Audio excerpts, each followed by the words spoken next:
Good morning and welcome to Round the Globe on Aneke TV. First, the headlines. France recognizes Palestinian state. ICC charges former Philippine leader with murder. Botswana declares public holiday to celebrate World Relay win. Enugu State begins transition to smart green schools. States intensify action as 232 die and 121,000 displaced due to flood. I'm Deborah Wakuba with the details of the news. France has formally recognized a Palestinian state, becoming the latest in a wave of countries to take the step. Speaking at the United Nations in New York, President Emmanuel Macron said the time for peace has come and that nothing justifies the ongoing war in Gaza. Meanwhile, U.S. President Donald Trump is to address the UN General Assembly today, as well as the leaders of key regional players such as Jordan and Qatar. On Monday, the U.S. did not attend a one-day summit hosted by France and Saudi Arabia, which focused on plans for a two-state solution to the conflicts. Fellow G7 states, Germany and Italy, were also absent.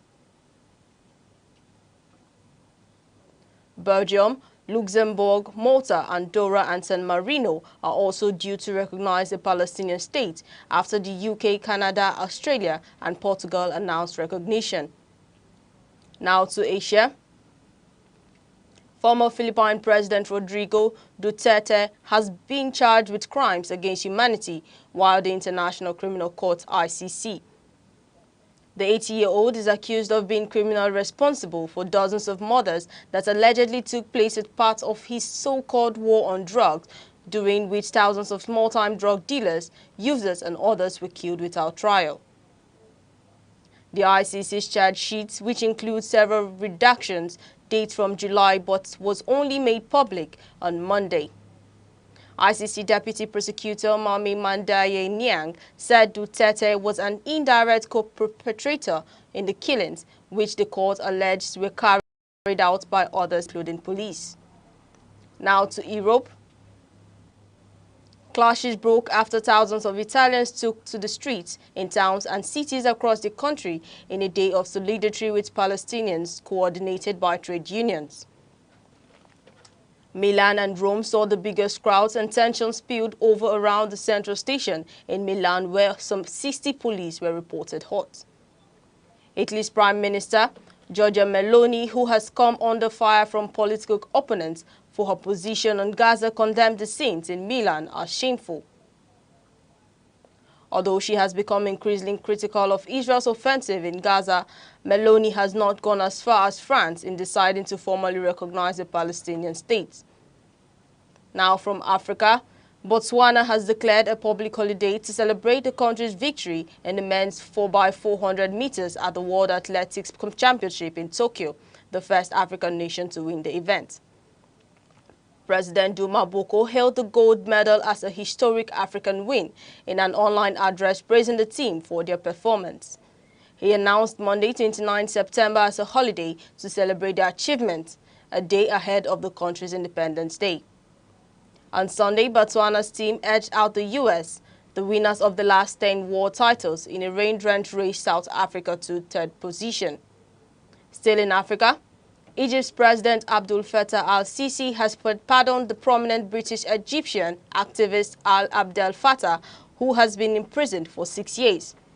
Abdel Fattah was one of 6 people whose sentences were commuted following a request from the National Council for Human Rights. The 43-year-old blogger and pro-democracy activist is one of Egypt's best-known political prisoners.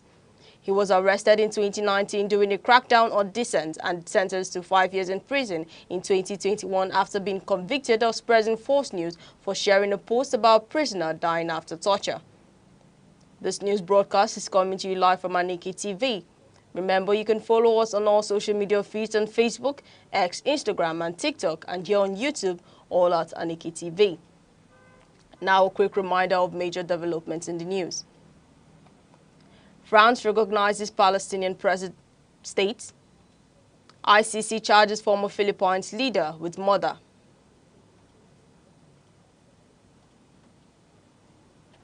Botswana declares public holiday to celebrate World Relay Win. And coming up shortly, Enugu State begins transition to smart green schools. States intensify action as 232 die and 121,000 displaced due to flood disaster. We'll be right back shortly. Hello, I'm Debra Wakoba. I am Chidimike Mede. I am Uche Osai. I'm Chiwendo Ifeonwankwe. My name is Obobina Samson. Please keep watching Aneke TV, or you can visit us on our socials like Instagram, Facebook, X, TikTok, or YouTube, all at Aneke TV. This is Aneke TV. We move with the world.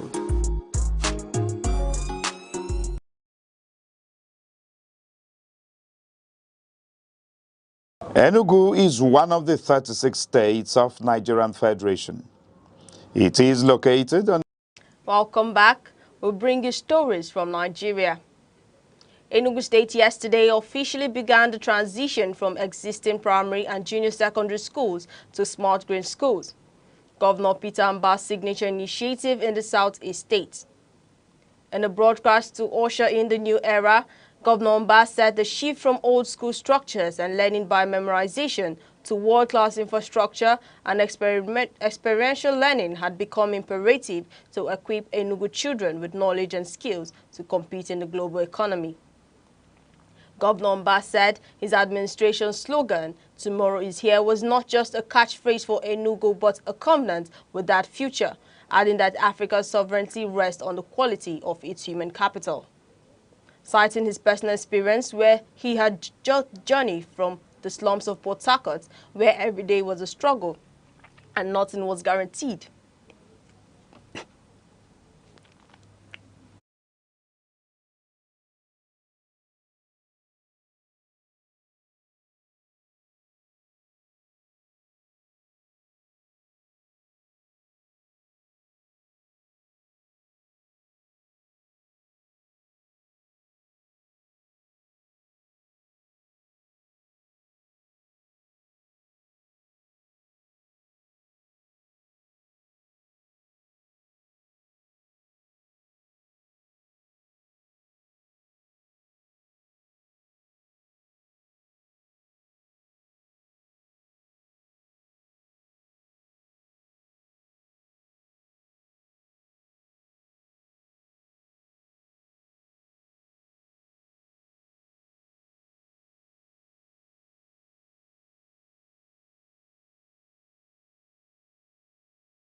Hello, I'm Debra Wakoba. I am Chidimike Mede. I am Uche Osai. I'm Chiwendo Ifeonwankwe. My name is Obobina Samson.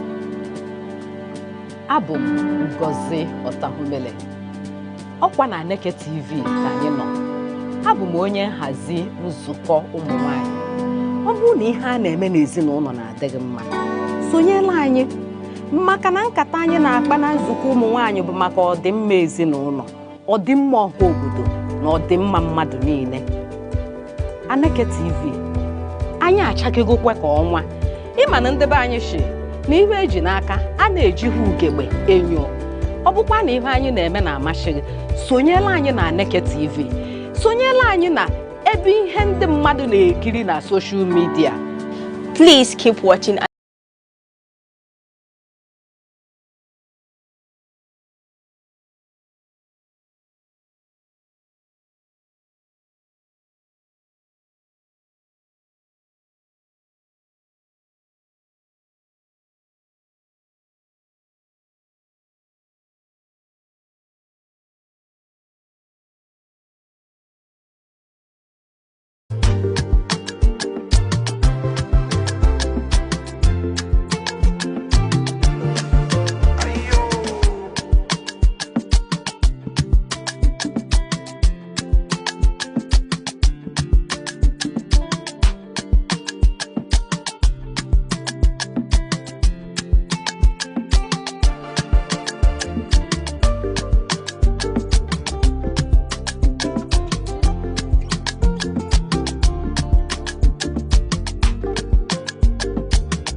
Akoba. I am Chidi.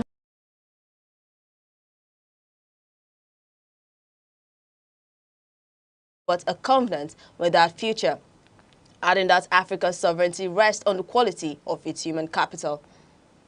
Citing his personal experience where he had to journey from the slums of Port Harcourt, where every day was a struggle and nothing was guaranteed, Mba said education and resilience were his passport to a life of possibility.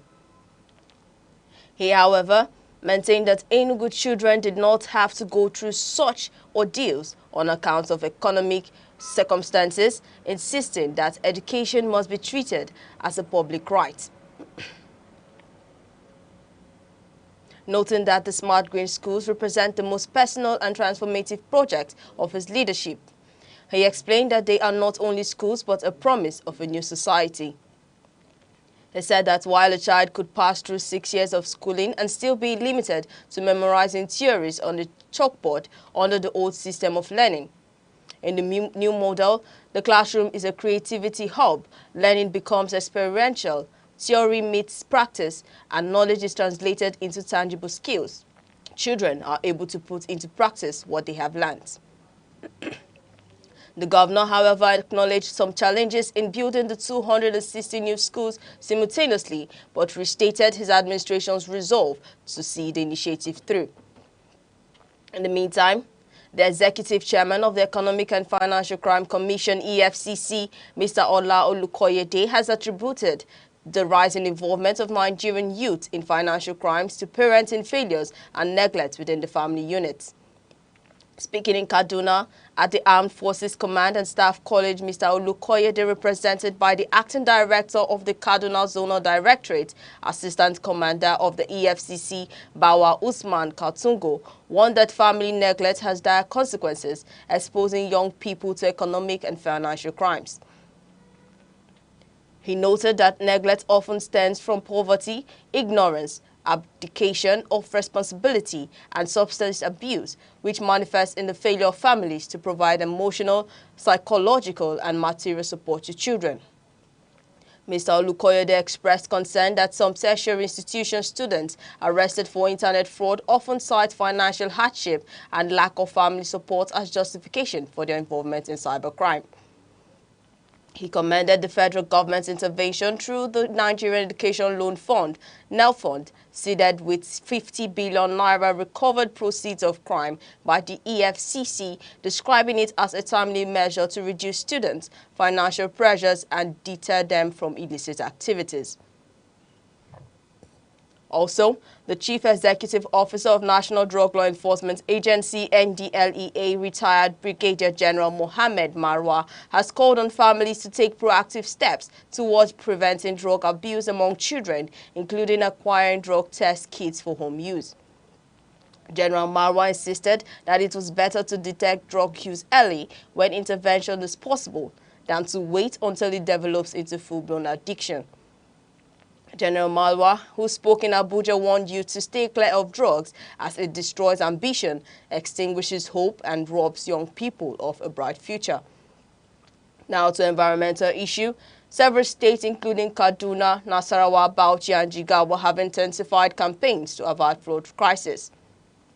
According to figures obtained from the National Emergency Management Agency, no fewer than 232 persons have lost their lives, while 121,224 others have been displaced following floods that swept through parts of the country as of September 20th.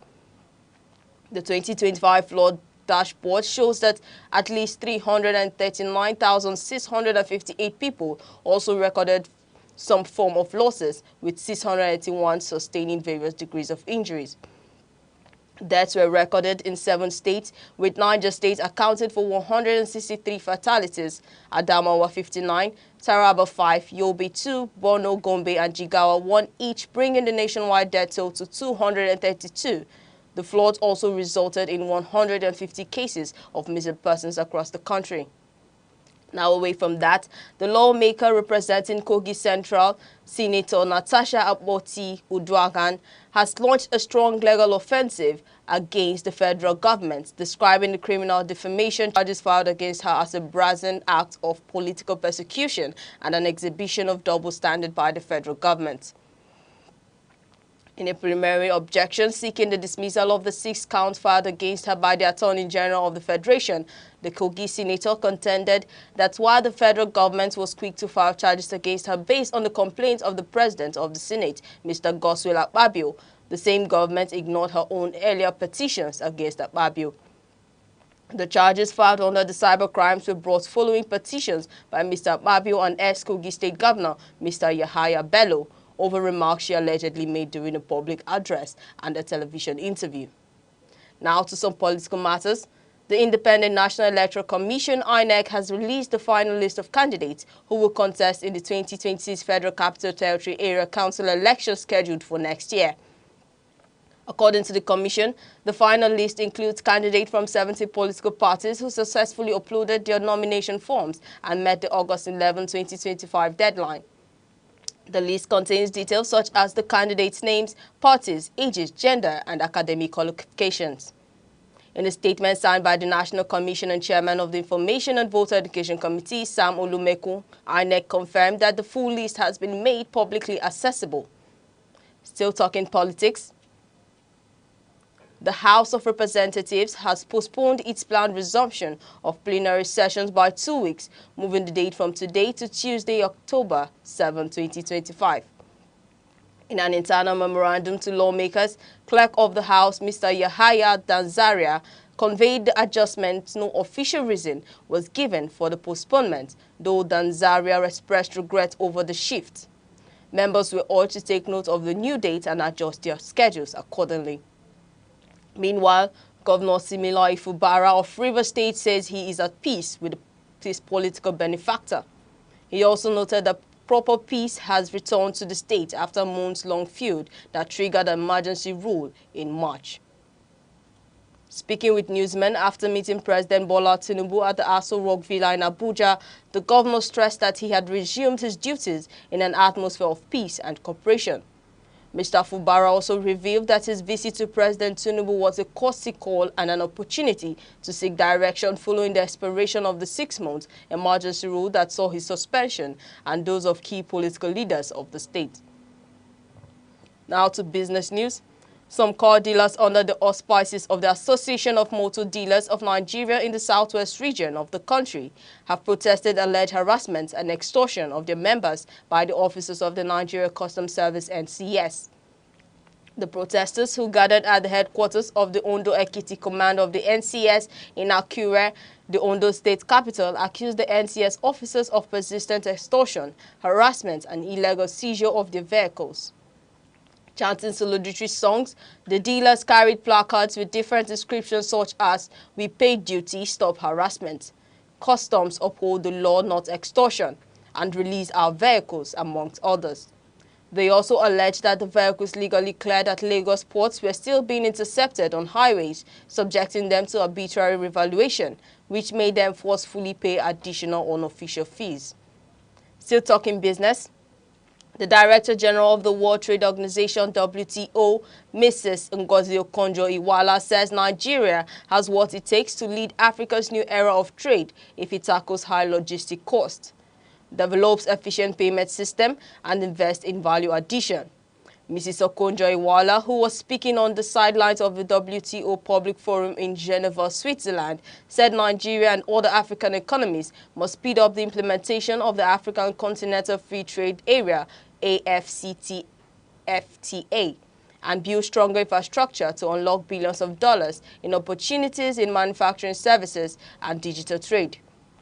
Also in business, the National Bureau of Statistics, NBS, yesterday said Nigeria recorded 4.23% gross domestic product (GDP) growth in the second quarter of 2025 from 3.13% in first quarter. This represents a 1.1 percentage point quarter-on-quarter increase in the GDP report for second quarter. NBS said that following the rebasing of the gross domestic product using 2019 as the base year, previous quarterly GDP estimates were benchmarked to the released annual estimates to align the old series with the new rebased estimates. Now to sports. Paris Saint-Germain forward Ousmane Dembele has won the 2025 Ballon d'Or, claiming football's most prestigious individual prize. The French international was rewarded for an outstanding 2024-2025 season in which he scored 35 goals and provided 16 assists across all competitions. His performances were central to PSG's historic campaign as the club lifted UEFA Champions League for the first time alongside winning the Ligue 1 title and the Coupe de France. Dembele finished ahead of Barcelona teenager Lamine Yamal and several other top contenders to secure the award. Still on sports, Super Falcons goalkeeper Chiamaka Nnadozie has been ranked the 4th best goalkeeper in the world at the 2025 Ballon d'Or Awards in Paris. England and Chelsea stopper Hannah Hampton made this history as she claimed the inaugural Women's Yashin Trophy after playing a steering role in the Lionesses' Euro 2025 triumph and Chelsea's domestic treble. Nnadozie, who has built a reputation as one of Africa's finest goalkeepers, was listed among the top 5 in the final ranking released by organizers. The Super Falcons star, who plies her trade with Paris FC in France, continues to be recognized on the global stage after her heroics at the 2023 Women's World Cup, where she won Player of the Match in Nigeria's shock victory over Australia. Now to entertainment. Big Brother Naija Season 10 housemate K Bobo has secured a guaranteed spot in the finale after answering the mysterious red phone in the house. The call by a Big Brother Naija representative with a feminine voice, which came with a shocking twist, offered him immunity at the cost of 10 million naira deducted from the eventual prize money. The cost of this offer is 10 million naira and will come out of the prize money. You have the choice to accept or decline. What will it be? The Big Brother Naija representative told him during the call. After a short pause, K Bobo responded, "Yes, I accept." The representative immediately congratulated him, saying, "K Bobo, congratulations on purchasing immunity." To end round the globe, here are the main points. France has formally recognized a Palestinian state, becoming the latest in a wave of countries to take the step. Former Philippine President Rodrigo Duterte has been charged with crimes against humanity by the International Criminal Court (ICC). We also told you that Enugu State yesterday officially began the transition from existing primary and junior secondary schools to smart grade schools. Governor Peter Mbah's signature initiative in the Southeast state. That ends the news. For breaking news eyewitness reports, please call 070-3043-7110 or visit our social media feeds across Instagram, Facebook, YouTube, TikTok, X, all at Aneke TV. I'm Deborah Wakuba. Thank you for joining us.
Deborah Wakoba. I am Chidimike Mede. I am Uche Osai. I'm Chinwendo Ifeonwankwe. My name is Obobina Samson. Please keep watching Aneke TV, or you can visit us on our socials like Instagram, Facebook, X, TikTok, or YouTube, all at Aneke TV. This is Aneke TV. We move with the world. Life. According to a veteran lover of nature, Mr. Odo Chukwuebuka Gerald, he views life as a progressive stage. The joy of life often invokes the intrinsic beauty of our true existence. Life is not a straight road. It bends, it breaks, it blossoms again. We stumble, we soar. And sometimes, just breathing is proof that we are still becoming. It's not always loud. Some of the best parts of life comes in whispers, in morning lights, in long walks, in holding someone's hand through the silence. Life is not measured by years, but by moments. And in every moment, even the ordinary ones, is a sacred chance to begin again. The soul is part of us that survives every storm. You can't see it, but you can feel it in silence, in longing, in every heartbeat that keeps going. It asks for more than food and fame. It hungers for meaning, for stillness, for the divine. The soul is where music is born, where peace begins, where truth hides. To care for your soul is the greatest act of self-love. For in the end, what we were fades, but what we are at our core remains. Enugu State is known for its rich culinary heritage, with various local government areas contributing their unique dishes and specialties. Some popular dishes across Enugu State include Okpa, a traditional Igbo dish made from Bambara groundnuts; Abacha, a popular Nigerian dish made from dried shredded cassava; Nkwobi, a spicy cow leg dish; Abobo or Fiofio, a porridge made from pigeon peas; Ofe Akwu, a traditional Nigerian soup made with palm fruits oil extract; Akpu, a traditional Nigerian food made from cassava tubers; Ogba, a traditional Nigerian food ingredient made from fermented oil bean seeds; Okwa, African breadfruit often used in traditional dishes; Oha soup, a traditional Nigerian soup made with oha leaves and cocoyam paste. And going over to the local government areas, we begin in an Inri local government area, which is known for the following cassava-based dishes: gari, fufu, and processed flakes; market-made snacks like the okpa, which is the Bambara nut cake; Akara-style bean fritters, and palm oil-based salads. Ogu local government is known for its hearty soups and stews, pepper soup variants and goats and Milton preparations, staples, yam and cassava.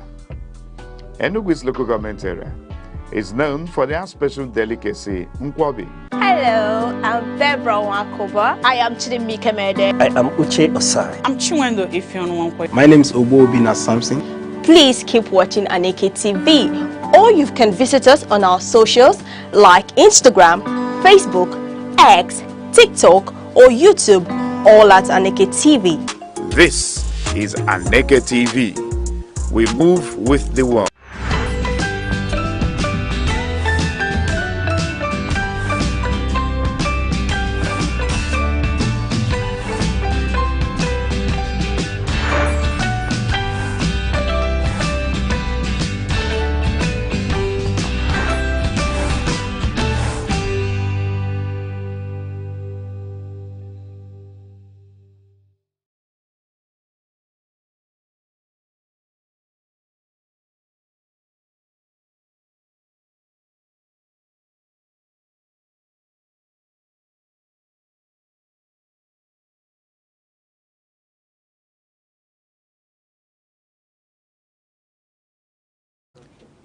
Good morning, Nigeria. Good morning, O42. And good morning to everyone watching. Thank you for joining us this morning. You're watching Sunrise on Aneke TV, your reliable voice every morning, bringing light to your day. I'm Deborah Wakoba, coming to you live from our studio here in vibrant Enugu.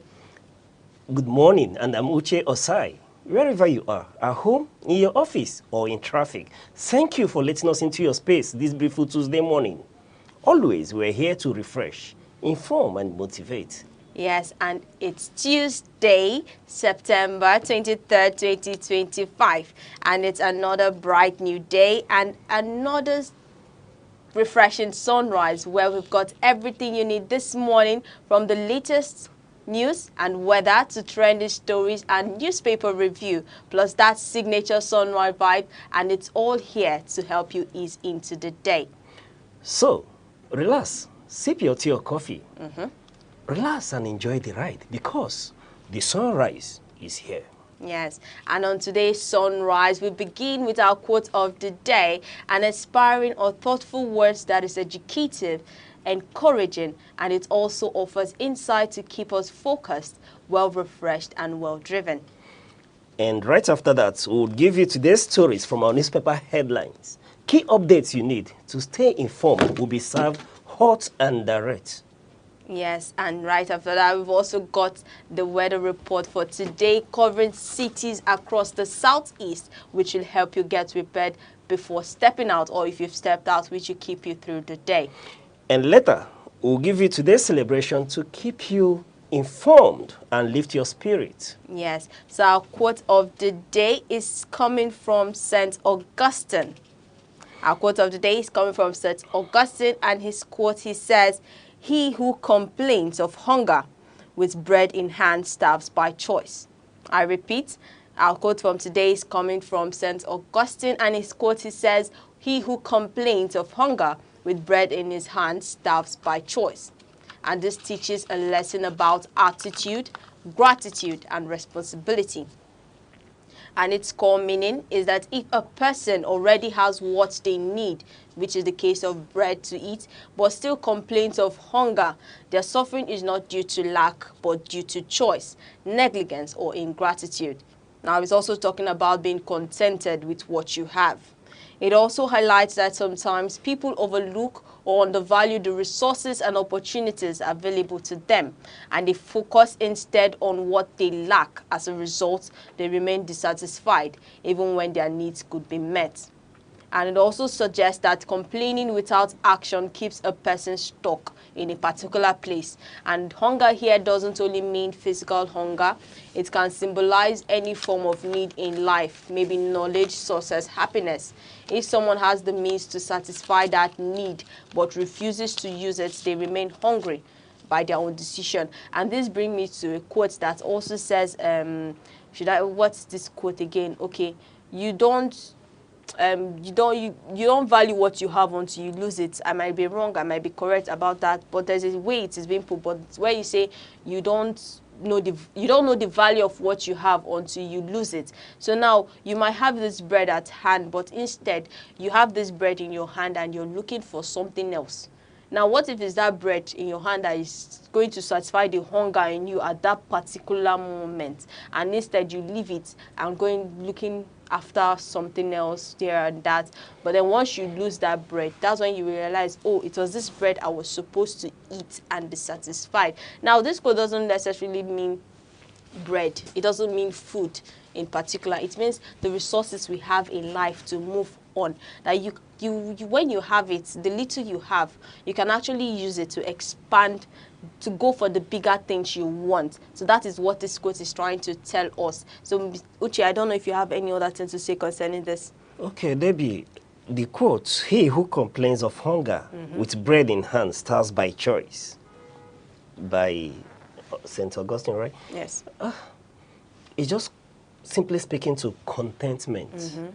And contentment here is not really referring to food alone. It's about being contented with where you are in life. Whatever situation, wherever you find yourself, be contented.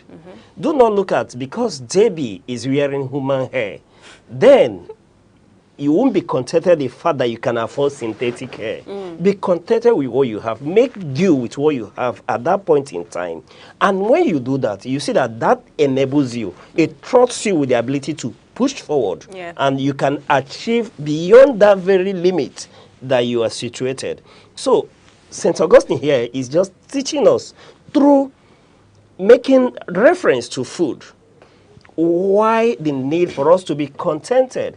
You know, looking at bread, if bread is all you have, and then you complain that, there is no chicken, you understand? You're not hungry. If we're looking at it literally, you're not hungry. You understand? So, if it's bread you have, what can you do with bread? There are lots of things that you could do with bread, right? Yeah. So, why not make do with it? You can take the bread with water. You can make tea. You can fry egg. Yeah. Perhaps. You can use granules. Good. So there are a lot of, you can toast the bread as well. Yes. So there are a lot of things you could do with what you have. So whatever situation, at any point in time, at any given time, wherever you are, baby, the word is contentment. Yes. Yes. At this moment, I find myself, I'm trekking. That means I shouldn't look at my next door neighbor who drives a Lexus, and I feel that I'm better positioned, or I should be the one driving Lexus, and I'm trekking, and then you're complaining and you're questioning your God and situation. No, be contented at that point in time. Walk towards it, and definitely, situation changes. Yes, it You does. cannot be stagnant. Recognizing what you have gives you that added advantage of knowing where you want to be, Yes. where you want to go, baby. So, St. Augustine captures it very well with this analogy of when you have bread and you're still hungry, it's by choice. Yes, it's by choice, actually. Yes, so whatever situation you find yourself and you're complaining, It's your fault. It's your fault. You're Yes. complaining. Make the best use of that situation. Yes. Okay. Yeah. Well, thank you. Well, my lesson here is that we should recognize and use the resources we have rather than ignoring them or waiting for something better. And complaining won't solve problems, which is making use of what is already in our hands. And by doing so, we can cultivate a more positive and grateful mindset. So please try using what you have to get something else, and don't complain about this and that. Just be contented, like we've been seeing here. Be contented with what you have at the very moment. You might be saying you don't have this. There are other people out there that don't even have what you have at hand, and their case is critical. So you think on the positive side. Okay, I can make do with this. I can go forward with this. So please always keep in mind that every new sunrise brings an opportunity for us to grow, explore something new, learn, or simply be more present. We'll go on a short break, and up next will be the weather update. Hello, I'm Debra Wakoba. I am Chidimike Mede. I am Uche Osai. I'm Chinwendo Ifeonwankwe. My name is Obobina Samson. Please keep watching Aneke TV, or you can visit us on our socials like Instagram, Facebook, X, TikTok, or YouTube, all at Aneke TV. This is Aneke TV. We move with the world.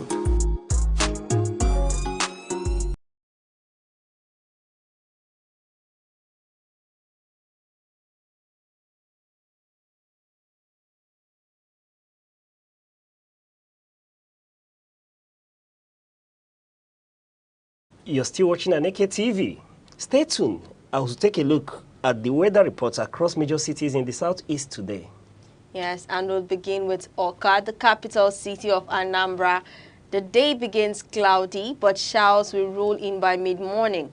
Expect steady rain around late morning into the early afternoon before skies turn mostly cloudy again towards evening. In Enugu, the coal city, the morning begins with early showers and rainfall greet you this morning, with a few breaks of cloud cover later on. The afternoon stays warm and humid, but do watch out for evening thunderstorms rumbling through the city. Yes, and in Abakaliki, a wet start with morning rain, then the skies turn mostly cloudy through the day, and by midday and afternoon it gets warmer. But keep your umbrella closed, showers may pop up again before evening. And over to the city of Owerri. There will be cloudy skies with showers through the morning. The rain lingers into afternoon, though it should ease off a bit as the evening draws nearer, leaving behind a humid and cloudy night. And lastly, in Umahia, the day starts mostly cloudy at first, but rainfall is likely from mid-morning through the early afternoon. Later on, the weather steadies into a cooler, cloudy evening. All right, so wherever you are in the southeast today, stay safe, be comfortable, and keep your umbrella handy. Remember, rain or shine, we've got you covered. This is your weather report on the sunrise on Aneke TV. We'll be back shortly. Hello, I'm Debra Wakoba. I am Chidimike Mede. I am Uche Osai. I'm Chiwendo Ifeonwankwe. My name is Obobina Samson. Please keep watching Aneke TV, or you can visit us on our socials like Instagram, Facebook, X, TikTok, or YouTube, all at Aneke TV. This is Aneke TV. We move with the world.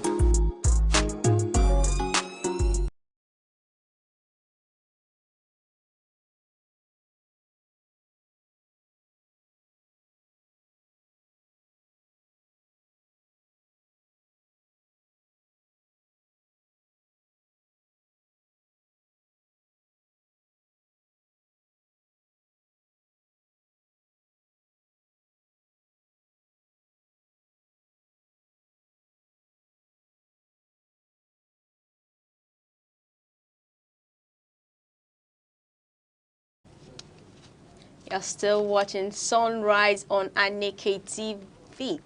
Now we'll be taking a look on today's celebration. And today's celebration, we have the International Day of Sign Languages.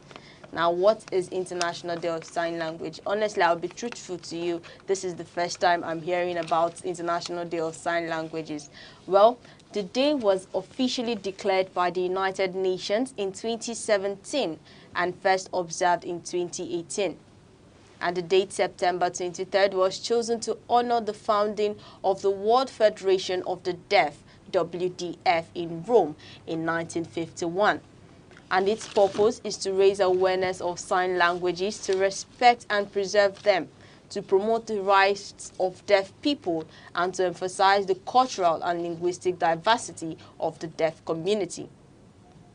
And each year, there is a key theme that focuses the conversation events and advocacy around some aspect of sign language rights or deaf culture.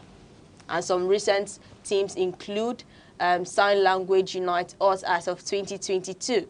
And on 2023, the theme for 2023 was a world where deaf people everywhere can sign anywhere.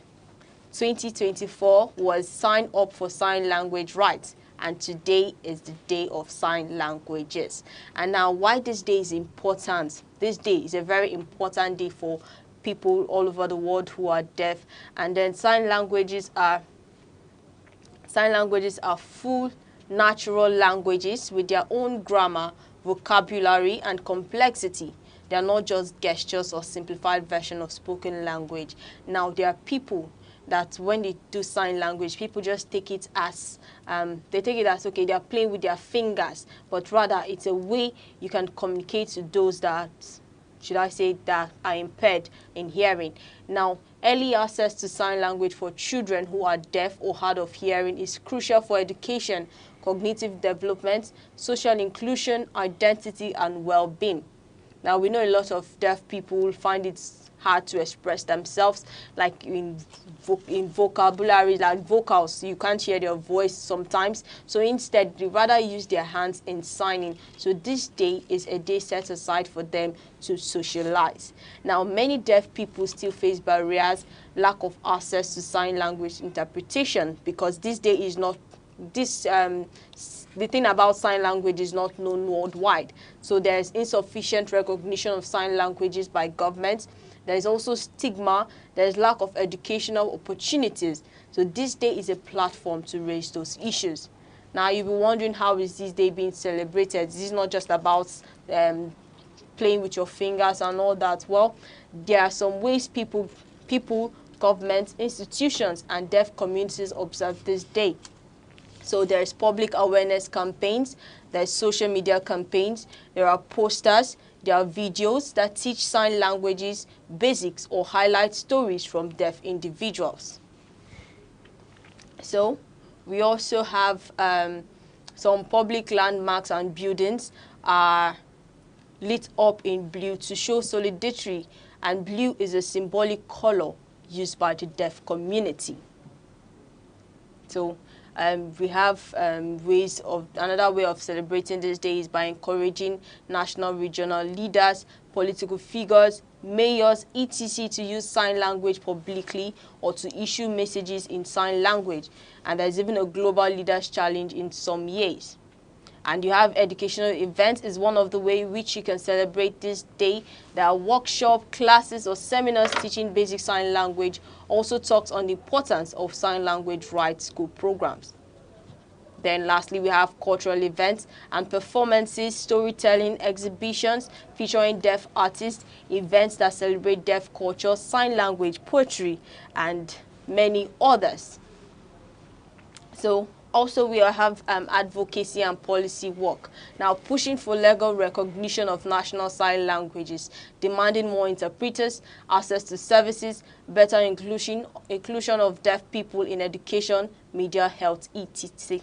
Now, you know, as we study other languages in school, like we study French, we study German, we study basics language, well, I feel like sign languages should be studied in school.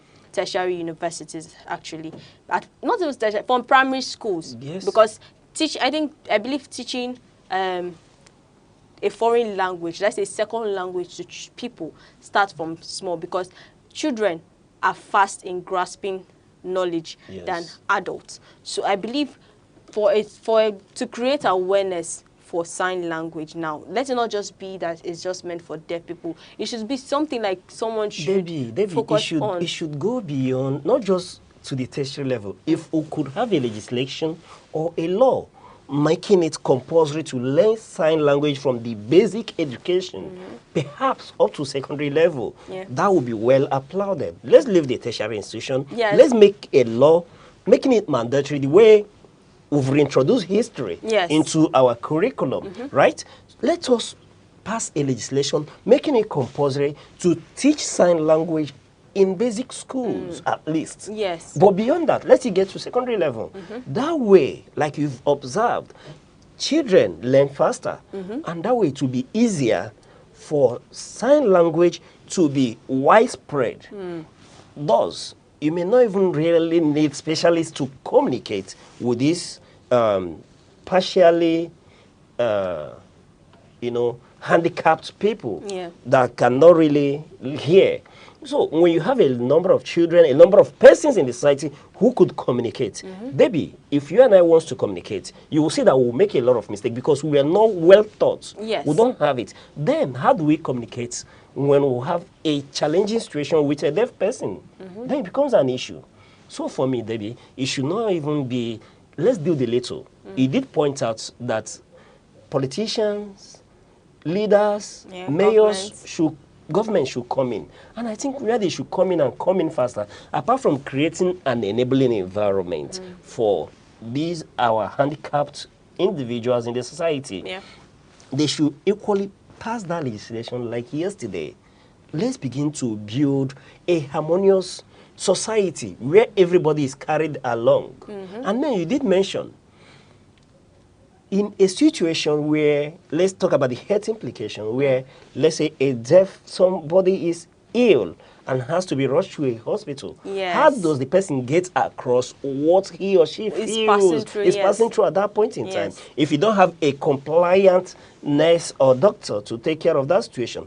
Therefore, like I did mention, we should have that legislation making it mandatory to learn this from the basic schools, Debbie. It will go a long way. Yes, that's Let true. the society be inclusive and care for one another.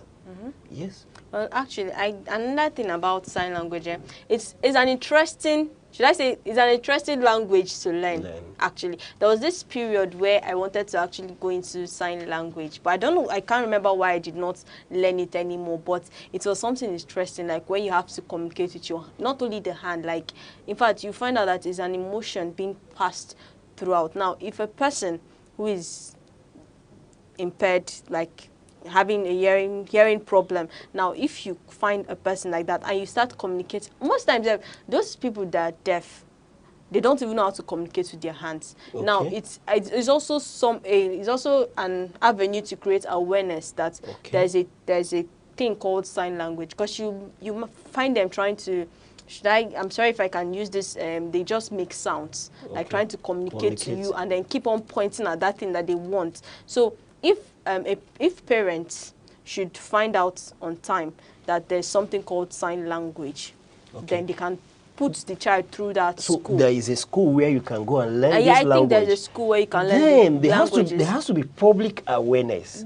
So that people will be informed that they have a special school where they can learn these languages. But for me, I think, yes, in as much as it's very, very pertinent for there to be awareness, for them to go to that school, learn this language, you understand? I think that the larger society equally should be carried along, taught, so that there will be ease of communication. You know, just painted a scenario now, where if there is health challenge, and there has to be a communication challenge as well, it will be very disastrous. There's a communication barrier. So the earlier we create awareness, like you just pointed out, create awareness, let people know that there's a school where people could go, the impaired could go learn these languages for ease of communication, and then let the general public equally be carried along, make it mandatory for us to learn, even if it's up to the JS3 level in secondary school, so I could at least be able to communicate the basic.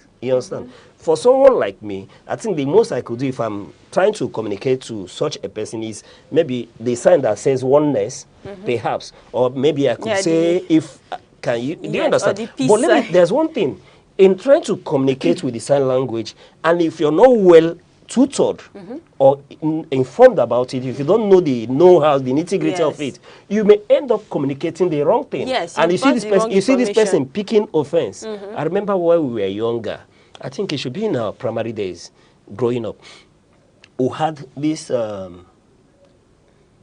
child. He doesn't go to school, but when we go to play football, he joins us. He plays with us. We could play football. You understand? We could play football together. We could play together, but communication is a barrier. But play football, there's no challenge. And then when people want to communicate with him, we discover that's when I learned that you could communicate wrongly. You're trying to say a different thing. You meant well, but he picks offense because there is wrong communication here. And then it takes almost virtually everybody a longer time to calm him down because you've communicated wrongly. This one goes to school, yes, I understand. But because we were trying to carry along jolly like children, then you communicate wrongly. He picks offense, right? So, but tracing the point that I'm making, that there should be legislation for everybody to be carried along. And that going a notch higher than this. You see, our society don't care for our either visually impaired people. We don't carry our, these special people along in our society. Look at our public buildings. How many of our public buildings have space for wheelchairs to be rolled in? Go take a look. If you've not noticed, most of our public buildings, we don't take into account or into cognizance that there are special people in the community who may need to access public building. Look at our banks, for instance. How many of them give access to those on wheelchair? These are the issues that we have to, as a society, consciously look into. Then, talking about the deaf, really, there are hearing aids. These hearing aids, are they affordable? Can government subsidize them? Make it available so that these people could at least access it? There are those whose impairment is not so deep or far gone that with hearing aid, they are able to hear. Yes. I've had a student in previous life who uses hearing aid, and this is a very brilliant student. So he could have imagined his fate if he doesn't have a hearing aid. And once in a while, he changes the battery, and he does marvelously well. Abdullahi, yes. I don't forget him because he's one of my favorites then. Because he's so intelligent, reads ahead of you, makes conversation. You understand? But for the sake of that hearing aid that was provided by somebody, a philanthropist, he was able to come to school, participate in everything, play with other children. So you could imagine if that wasn't made available. So we should call on our government. At least these are the things that should be subsidized. Instead of subsidizing our politicians, our leaders, we should subsidize stuff like this. You should see to it that there are more schools. In fact, not even schools, there are more teachers. There are people that go for training for this sign language learning. Because even then, like an encouragement that, okay, because sometimes people say, what's the need of learning this sign language? What are they using it for? For me, now, even teachers in this area of specialization should be well remunerated. Yeah. You understand? They should be more remunerated compared to others because what they are doing is not easy. Thank God that Nigeria is becoming more compliant. You see, when we have public engagements and all that, you see people stand by with the sign language, try to communicate what happened. You know, over the years, that wasn't possible. But we're beginning to witness that. And we hope with that, there will be more improvement. There will be more friendly society, allowing for us to carry along our special people. Yes. Yes, that's true. So let us... The essence of this day is to create awareness, not only to citizens, but also to the government, that there is something called sign language. And if it's possible to create schools, create employment, in fact, create a platform where people can be trained or tutored on this, to learn this sign language as a course or something like that. And then in order to help those in need and help those who are handicapped to hearing, help those, in fact, look at the situation of people that really need something. Okay, so please let us know what you're celebrating wherever you are. You can follow us or tag us at Aneke TV across Instagram, Facebook, X, and YouTube, or call our phone 070-3043-7110. We'll go on a short break, and when we return with the newspaper review, please stay tuned.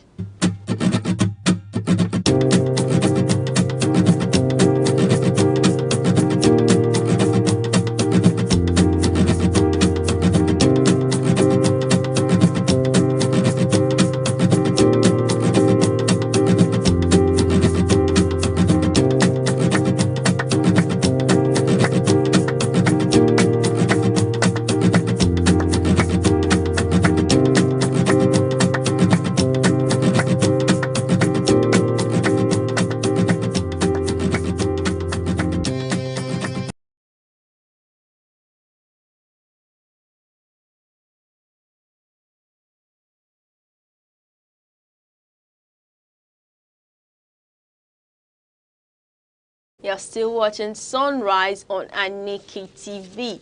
So let's see what's making front page news today in The Nation, Punch, Vanguard, and The Guardian newspaper. Now on The Nation headlines, we have Fubara have made peace with Wike. And on the Punch headlines, we have states intensify action as 232 die, 121,000 displaced. And on the Vanguard headlines, we have procurement, FG rejects U.S. report alleging lack of transparency.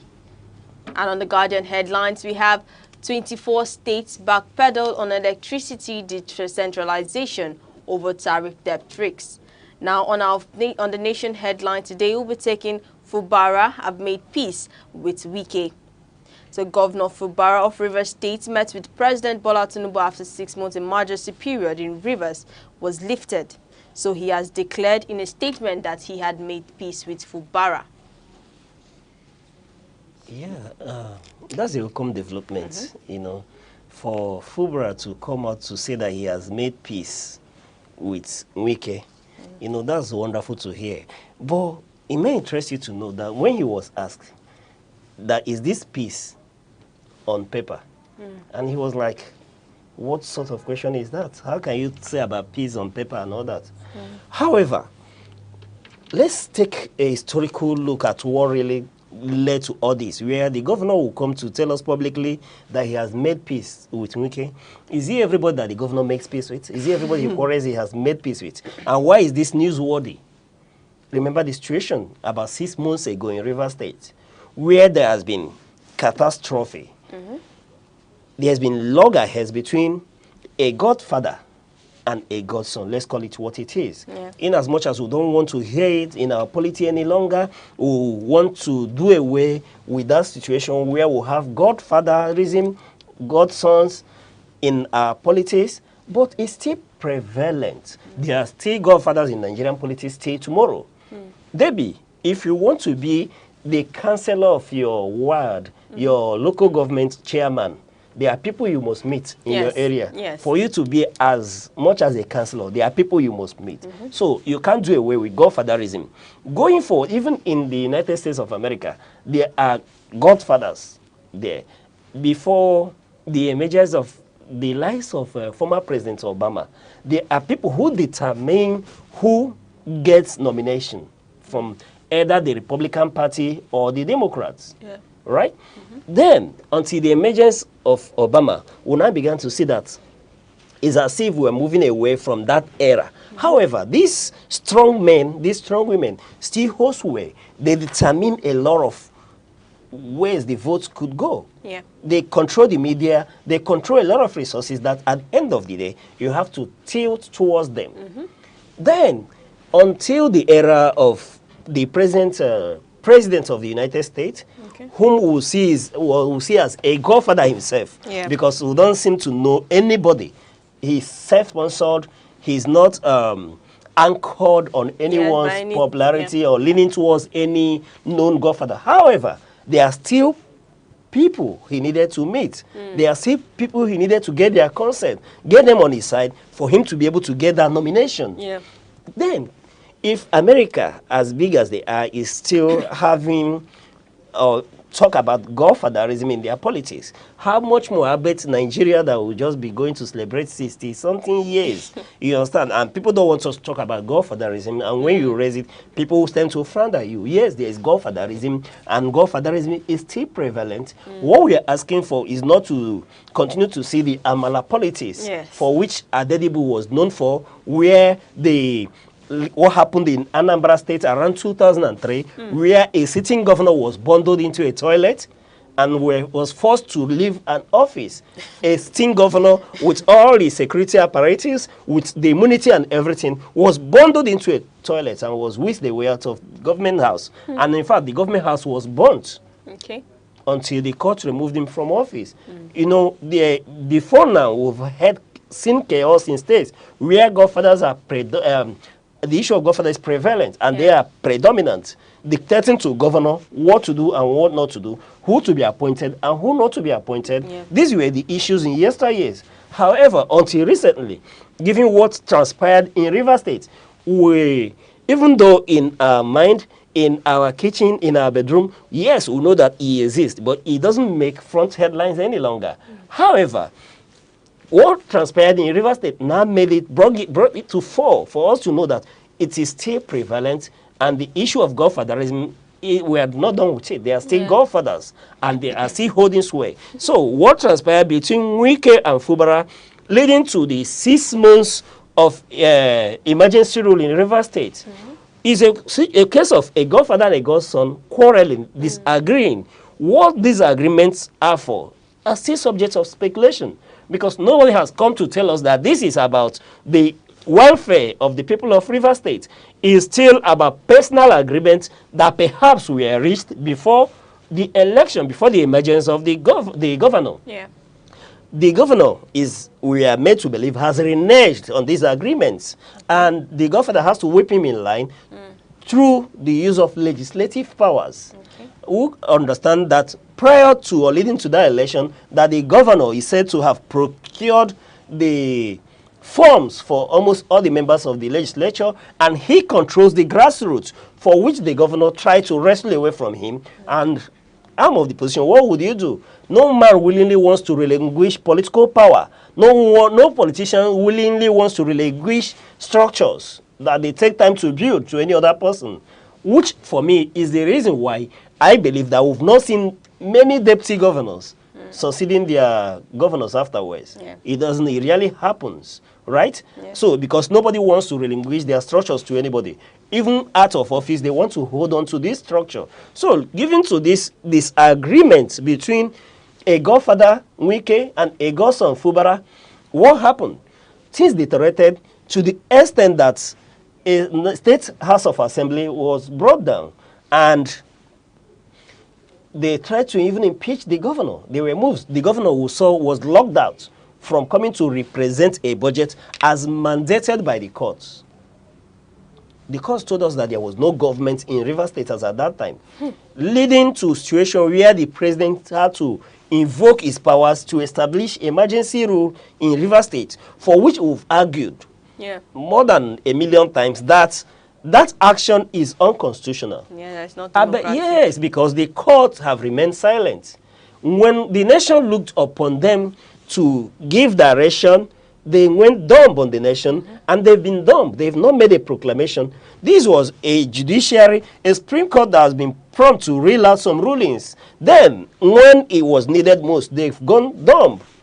We still question, why have they remained silent? What happened? What's stuck in their throat that they are unable to speak on such a crucial issue? Because there has been massive division about the action the president took. Yes, a lot of persons, almost everybody agree on the fact that, yes, is within his right, is constitutional insured right to declare a state of emergency in any part of the federation that's undergoing threats. Okay. But going beyond that, what the Constitution, what we needed from the judiciary is to equally tell us if that section of the Constitution, Section 309, empowers him to remove an elected official. Okay. And I dare ask, if the president can unilaterally remove an elected official, who removes the president? That's a big question. Yes, actually. who removes the president? Because the president did remove the elected officials in Rivers State before it goes to the National Assembly, who sang on your mandate will stand, and endorsed the action of the president after the president had suspended democracy in Rivers State. So, my question subsists, who removes the president?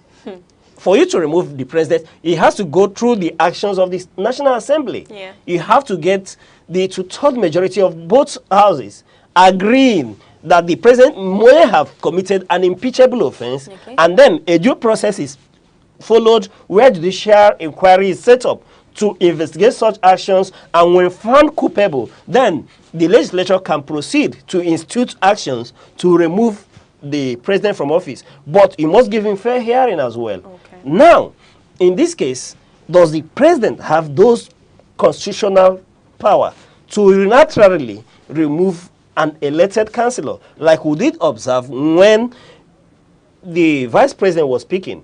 He brought to fore the point where the former president, Goodluck Jonathan, wanted to remove him from office due to the security situation in his status at that time, but was told by the then speaker and the legislature and his own judicial advisors that, yeah, you have the power to declare a state of emergency, but you lack the power to even remove a councillor. And we saw that the governor was not removed from office. Despite the security situation in Borno as at that time, he served at his tenure. Okay. Nobody removed him from office. Then, why did our judiciary keep quiet, go quiet on us? Why didn't they show us direction that this was due, leaving a controversy? Give or take, the 6 months that took place, that 6 months of non-democracy that happened in Rivers State, of state of emergency, will continue to be a dent on our nation because it has set a bad precedent. Give or take whatever the judiciary will pronounce tomorrow. It has told us that a sitting president at his own whims and caprice could remove any elected official and nothing will happen. Yes, you know, funnily, I have seen tweets from some people telling those from Lagos State, which is said to be the state of the president, that tomorrow, it could be another president removing the governor of Lagos State and then bringing his own pally or anybody, and nothing will happen. Okay. So you've seen that precedent has been set already. And one thing with presidents is that when presidents are set, when it begins to repeat itself, you won't see people standing stoically to kick against it. Yes. Now, the 6 months has elapsed, and then the president, in his magnanimous nature, didn't extend the state of emergency by 1 day, but said that they are happy to restore democracy, which I pick a issue with. For the president to come out publicly to tell us that they have restored democracy means that he acknowledged the fact that he doesn't have the power, the right to suspend democracy. Okay. Yes. I still stand to be challenged on that part. And despite whatever the judiciary pronounces tomorrow, I still feel that nobody has the right, even the president has no right to suspend democracy in any part of the nation. Because people died for this democracy that we enjoy today. People sacrificed a lot for the democracy we enjoy today. Even the president went on exile for us to enjoy the democracy that we have today. Remember, Mko Abiola lost his life because of democracy. So a lot of persons sacrifice. Even students sacrificed a lot. If we begin to mention people that lost property, people that lost their life, people that are yet to recover because of their actions and inactions following the fight to return Nigeria to democracy, then you see that no one person, no matter position, has the right anywhere to suspend democracy anywhere in this country. Because it was gotten not on a platter of gold, but on plates of blood that were sacrificed. Yes.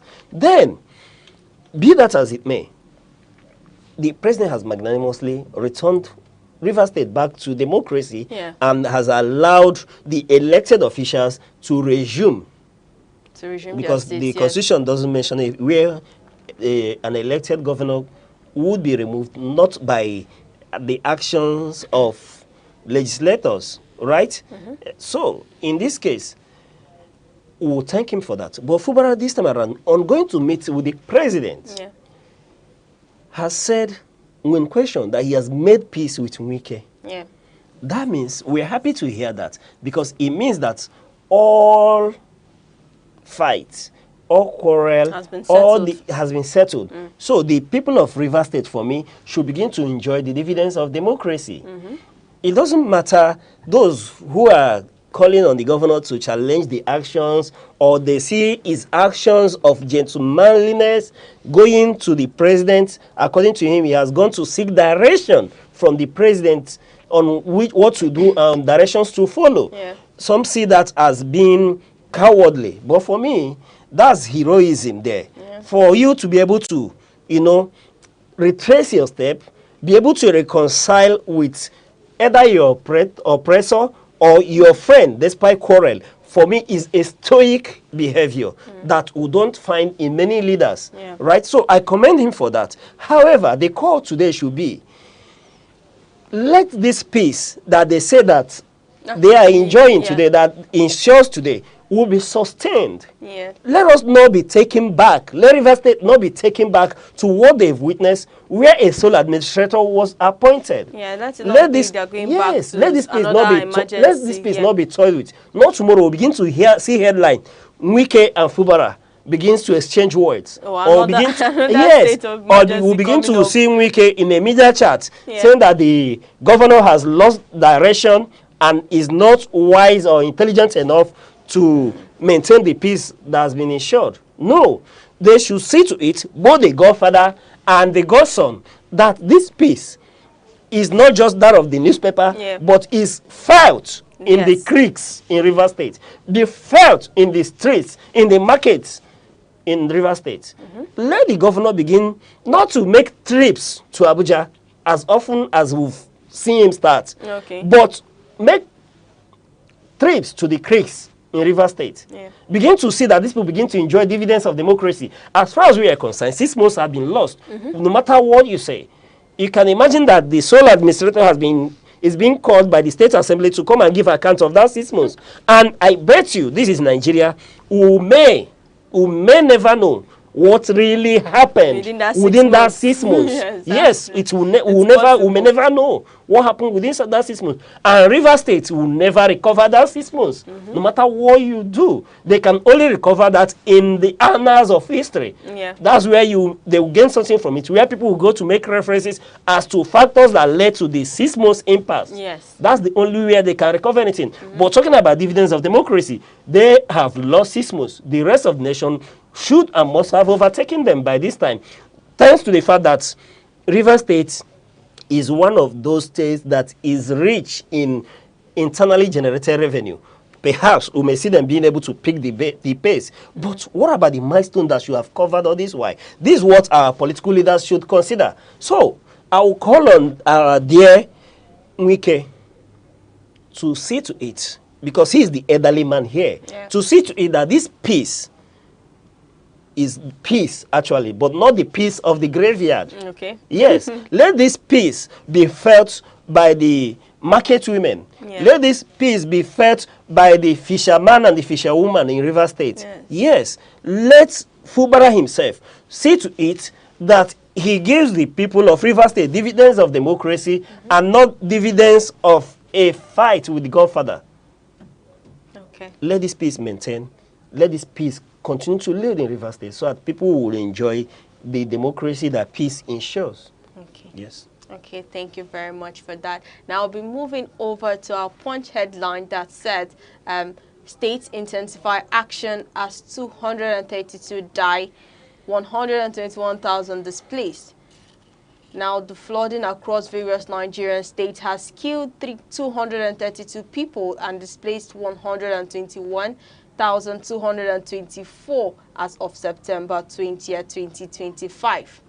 Now, you can see that there are states like Kaduna, there are Nasarawa, Bauchi, Jigawa, and so on, which have been affected due to flood and killed up to 232 people.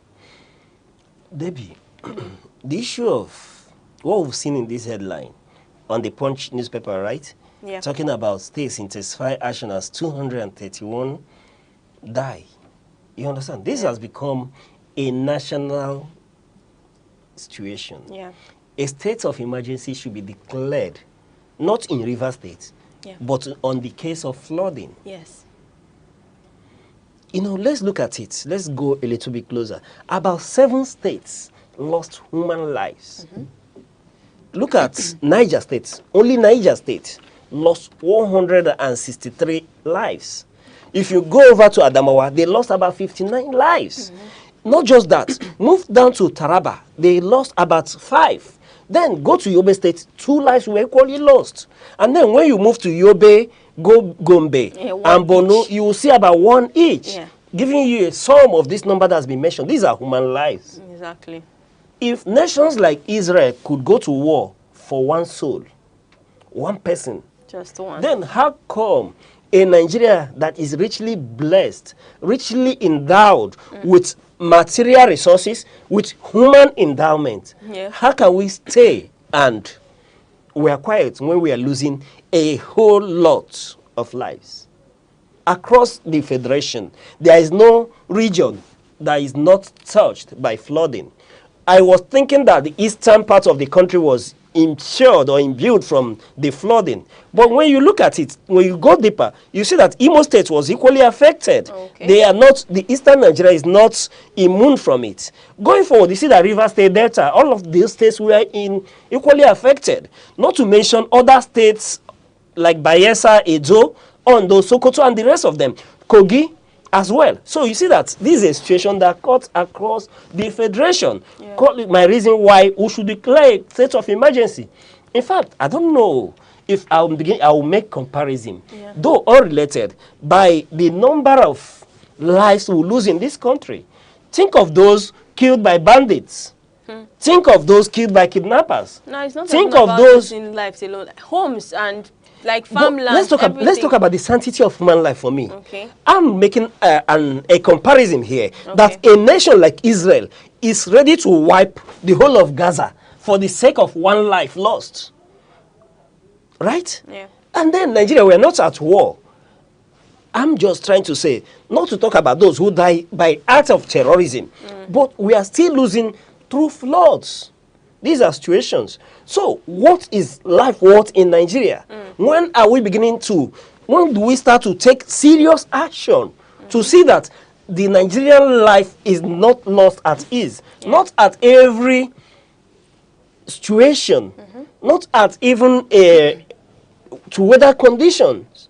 These are foreseeable occasions because they have happened over and over again and again. So we should be able to begin to anticipate. Now, in this year alone, we've lost this number of lives. We should be able to begin to anticipate for 2026 to say that this can no longer happen again.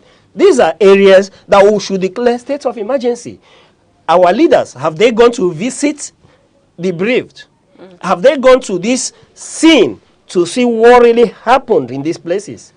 These are what we should be calling for. You know, the way we lose people in this nation. Look at what happened. Look at the fire incidents in Lagos the other day. In a high-rise building of that magnitude, of that worth, we just lost people to fire. There were no emergency mechanism for situations like that. That people had to jump from high-rise building.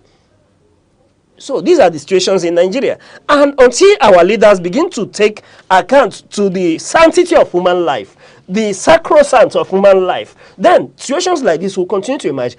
I am not saying that is their making, but the buck stops on their table. They are the decision makers. Thanks to NEMET, I know that NEMET over time will give signal, inform people of situation, that this situation that there will be flooding in so times, so area. Yes, they are trying. Well, what are we doing as a nation? What is our policy as a nation against emergency situations like this? So this is why I call on our leaders that emergency should be declared on flooding, because it has cut across virtually every region in Nigeria. So we'll begin to rethink our approach to situations. Debbie, when you go forward to this, you will see that these are the reported situations. What about the unreported cases? You see that we're talking about the human rights lost. We're not talking about those that lost their property. Yes, exactly. There are houses that were razed. There are people that have lost their source of livelihood. How will they recover? We're not talking about the injured, right? So it's a whole lot of situation. That's why I am so hyped in talking about this situation, that we should declare a state of emergency here, or we should even toe the United Nations line of action, their anticipatory active action on emergency situations like this. And thanks to their policy of Central Emergency Fund, from which they've been able to give to Nigeria about $7 million to assist in this situation. But for me, it goes beyond the emergency fund. What do we do to prevent the situation? What's the state of our dams? What's the state of our reservoirs? When last did we construct a dam? When you construct a dam, you're able to hold in large volume of water, and then you could be able to release them periodically. With big dams constructed, maintained, you will be able to hold in this flooding and then begin to release it at your own pace. So we'll call on government to, take preventive measures, preventive actions to see to it that this excess water can be, caged and then released as at when and how government wants it. Then talk about cleaning our drainages as well. I wanted to even say something about that actually, because now let's not just say it in aspect of government. Now citizens are also involved in this. Yes. Because you find out that most drainage or most are filled up with dust bin, like your dust bin waste. The people go there to throw things into that place. So I think it's something that also causes water from flowing very well, and also makes erosion, as in makes water difficult for that water to pass or being held. Now it becomes a problem. So now not only are we calling on the government, we're also calling on we, the citizens. Let's bring it to ourselves. We are also at fault when it comes to disposing of our waste, because we don't see where to throw it, but instead you rather throw it into the gutter and into everything. So it blocks this water from passing through. So that's what I wanted to also Debbie, you're very correct. When I say that we should declare a state of emergency, it's not, when you declare a state of emergency, it's not just a government action. It's declaring an action on everybody. It's a collective responsibility. You understand? It's not just on the part of the government alone. Like you did observe, is equally on the citizen. But a state of emergency will heighten the situation. Now, let me ask, what is our level of our awareness concerning flooding? What's the level of our awareness concerning the drainage system that we'll talk about? So, in a state of emergency, when you declare a state of emergency over a situation, you heighten awareness. Then you begin to raise higher awareness on such issues. You see to it that people stop pouring waste in drainages. Now, this nation used to have sanitation period. Yes. Right? What has happened to that? Do we still observe it? Well, it's not really observed. That's why you have to declare a state of emergency on flooding. See to it that at least the basics are done, like cleaning the drainages. That people will stop building on waterways. These are the issues. So when, when I started, I tried to lay emphasis on the sanctity of human life. If we lay emphasis on the sanctity of human life, then they will take the needful action to see to it that we will begin to take actions that will necessitate that situations like this will not happen. Because it asks me that when you go to see what is the response like in this situation of flooding, where if you go to the relief camps where we keep them, you see that there are inadequate provision of materials and resources that they will need compared to when they are at home. That's why I'm calling on this state of emergency to be declared on a situation like this.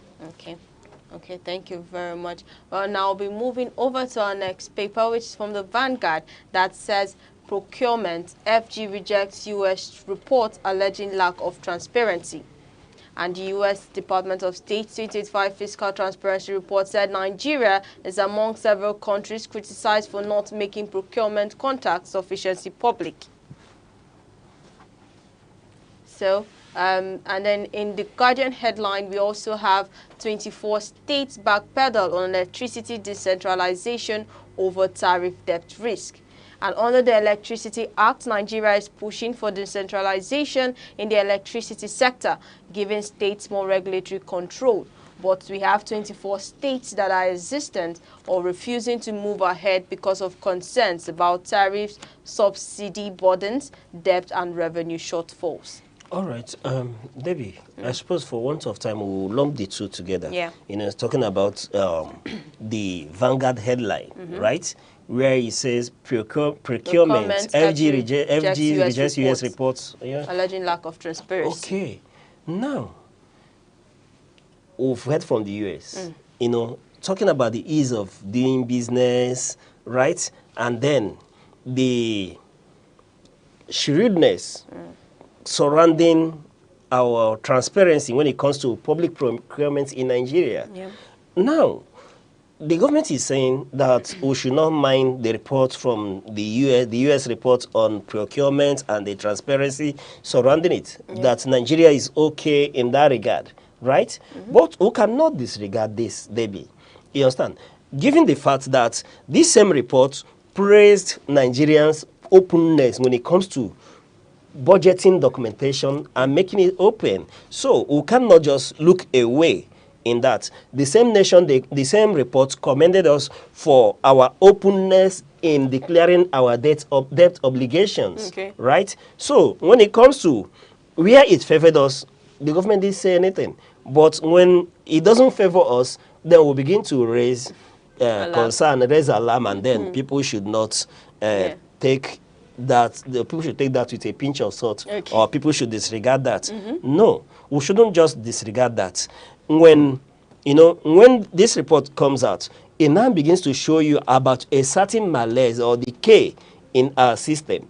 Now, if the government that is telling us to disregard that, did they tell us the situation there? If we have made our debt obligation public, our budget documentation public, what's stopping us for making our procurement process public as well?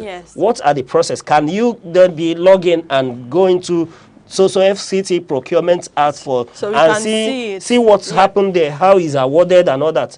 Can you find that anywhere? And you're saying we should disregard the action? No, we should be able to question. And in fact, according to this report, Nigeria was among the 32 states, 32 countries that they looked into.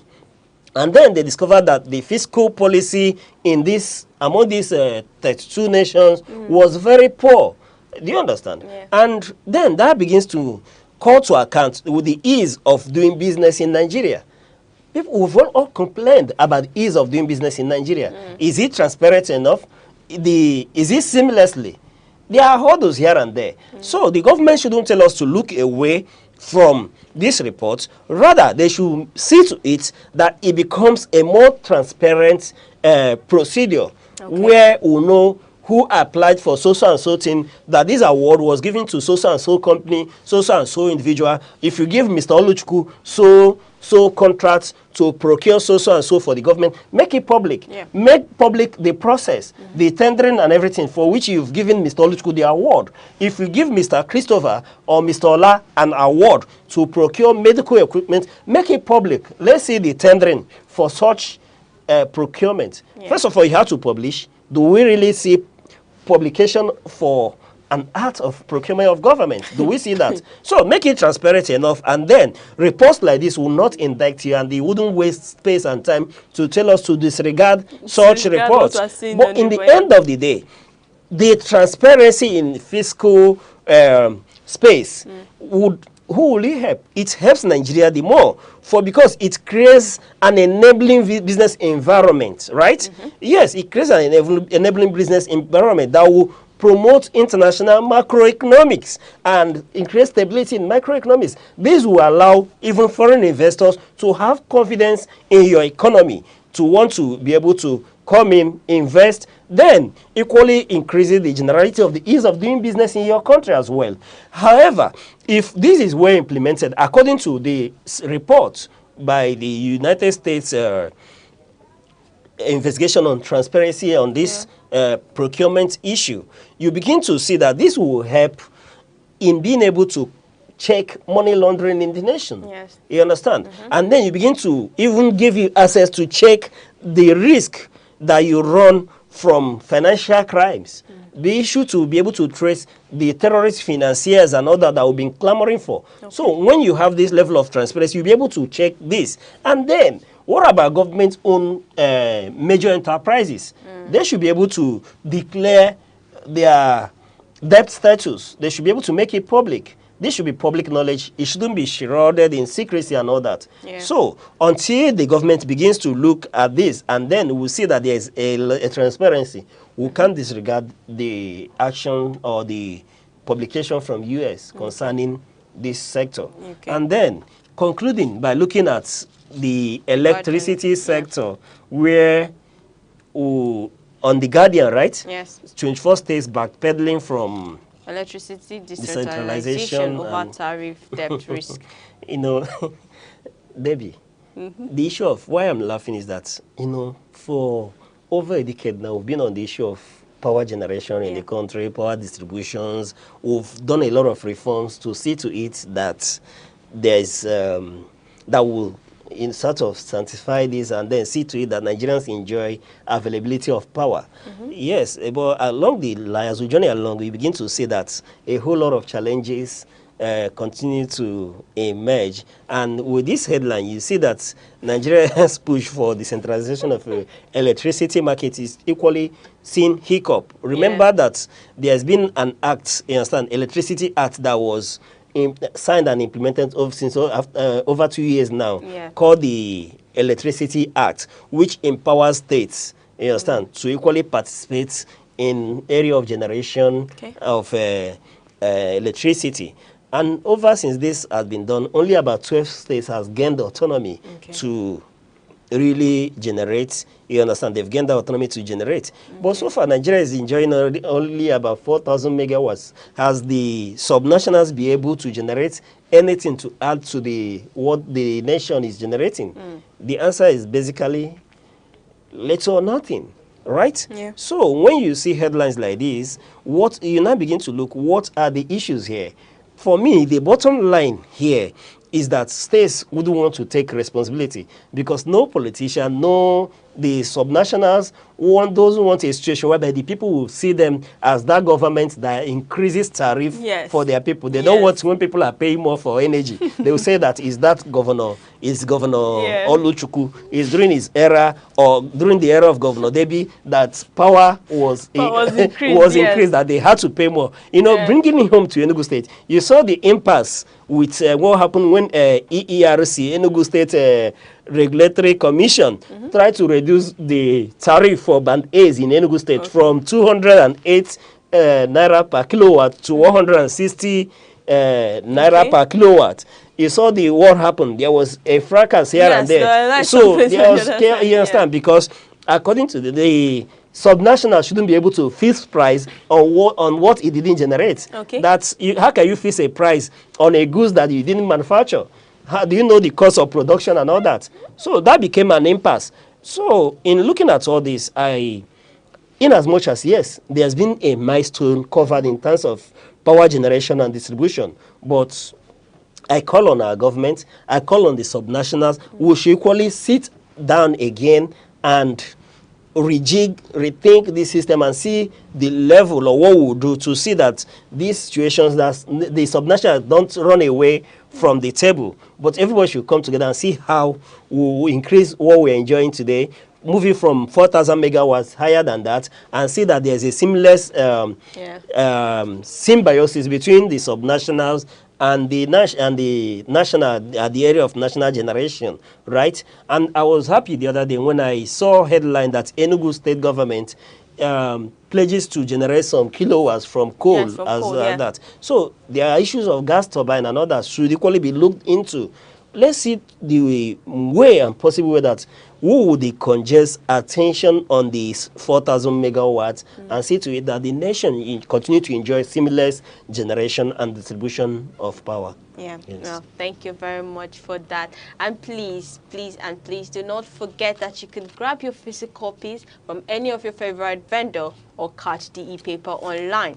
And also do not forget to follow us or tag us across our social media feeds at Aneke TV across Instagram, Facebook, TikTok, YouTube, or call our phone number 07030437110. Well, it's a wrap on today's edition of Sunrise on Aneke TV. Like I always say, it's a pleasure having you on the show every morning and staying with us till this very moment. I am Deborah Nwakoba. And I'm Uche Osai. Remember, you're not here to be average. So, stay bold, be unique, and keep watching Aneke TV to come your way same time tomorrow. Bye-bye.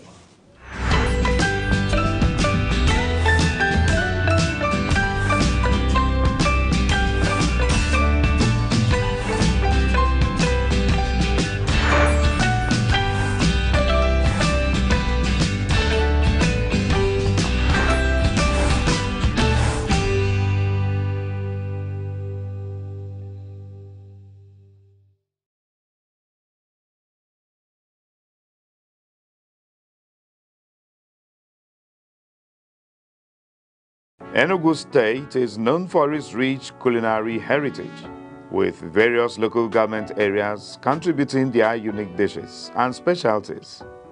Some popular dishes across Enugu State include Okpa, a traditional Igbo dish made from Bambara groundnuts; Abacha, a popular Nigerian dish made from dried shredded cassava; Nkwobi, a spicy cow leg dish; Abobo or Fiofio, a porridge made from pigeon peas; Ofe Akwu, a traditional Nigerian soup made with palm fruits oil extract; Akpu, a traditional Nigerian food made from cassava tubers; Oba, a traditional Nigerian food ingredient made from fermented oil bean seeds; Okwa, African breadfruit, often used in traditional dishes; Oha soup, a traditional Nigerian soup made with oha leaves and cocoyam paste.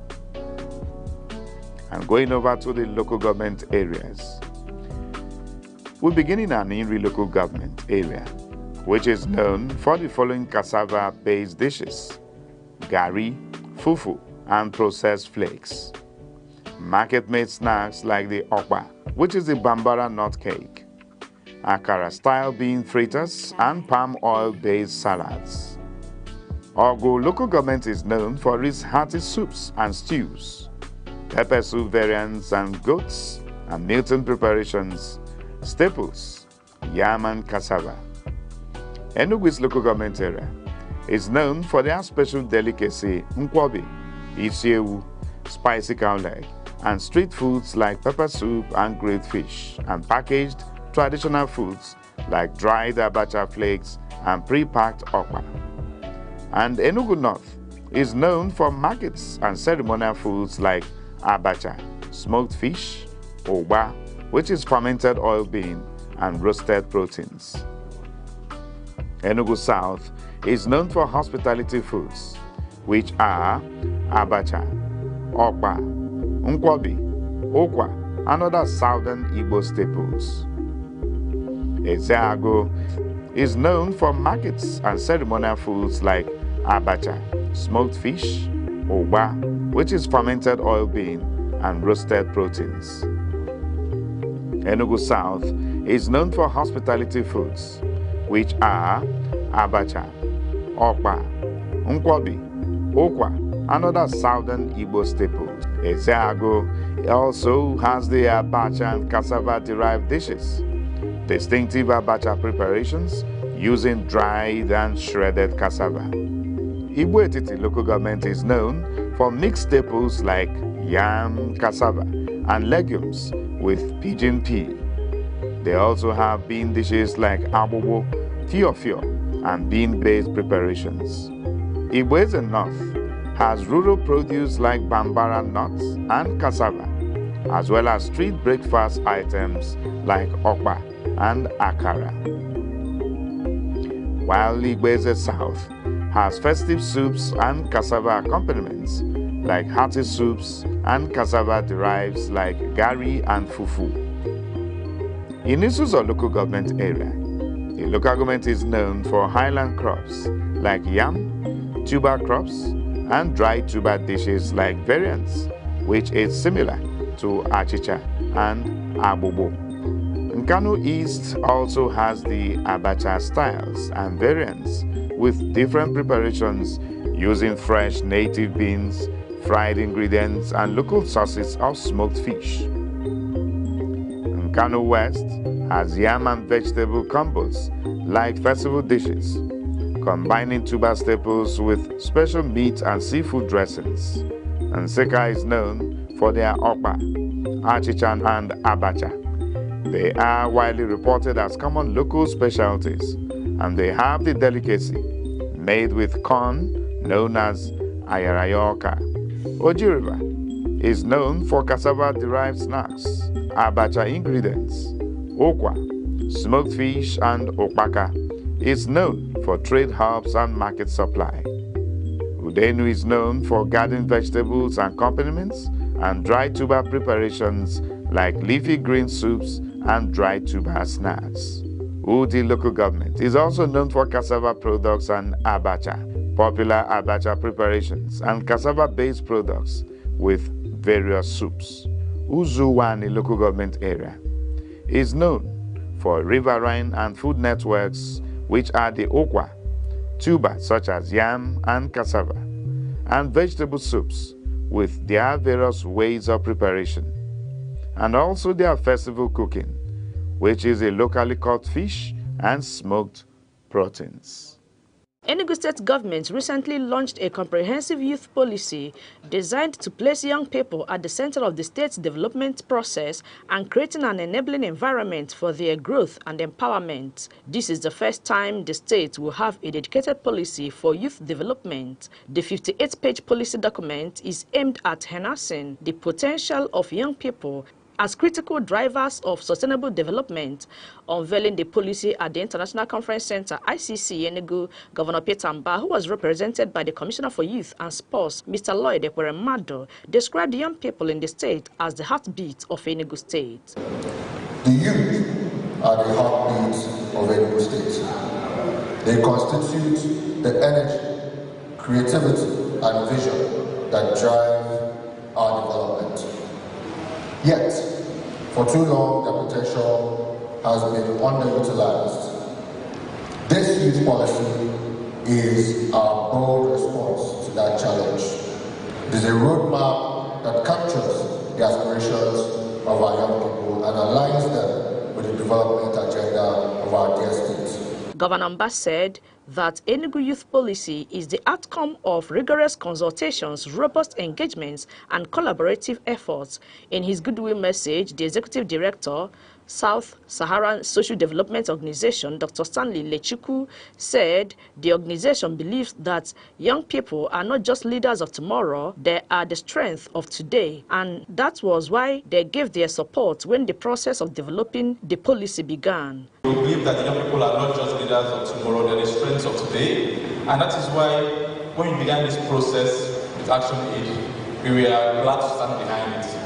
For his part, the country director of Action Aid Nigeria, Andrew Mamedi, said Action Aid Nigeria has remained steadfast in their mission to working with people living in poverty and exclusion, with a strong focus on advancing the rights and aspirations of young people, women, and the marginalized. Represented by the head of program, Action Aid Nigeria, Celestine Odo, the country director, said Enugu Youth Policy, fully supported by Action Aid Nigeria, is a testament to what can be achieved through collaboration between government, civil society, and young people themselves. The Enugu State Youth Policy, fully supported by Action Aid Nigeria, is a testament to what can be achieved through collaboration between government, civil society, and young people themselves.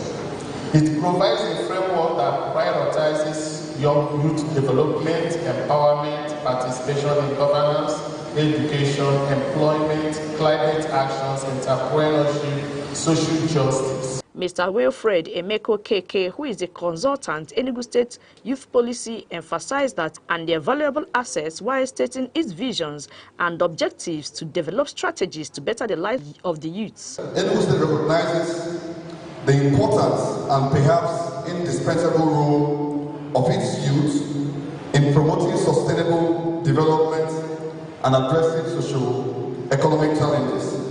The event was witnessed by youths from different parts of the state, cutting across various sectors, ministries, departments, agencies, education, health, and agriculture. Chidimi Kemede, Aneke TV. Hello, I'm Bebra Wakoba. I am Chidimi Kemede. I am Uche Osai. I'm Chinwendo Ifeonwankwe. My name is Obina Samson. Abum Ngozi Otahumele. Ọkwa na Aneke TV ka anyị nọ. Abum onye nhazi nzukọ ụmụ nwanyị. Ọ bụrụ na ihe a na-eme n'ezinụlọ na-adịghị mma, sonyela anyị. Maka na nkata anyị na-akpa na nzukọ ụmụ nwanyị bụ maka ọdịmma ezinụlọ, ọdịmma ọha obodo, na ọdịmma mmadụ niile. Aneke TV, anyị achakegokwe ka ọnwa. Ịma na ndebe anyị shi na ihe eji n'aka a na-eji ha ugegbe enyo.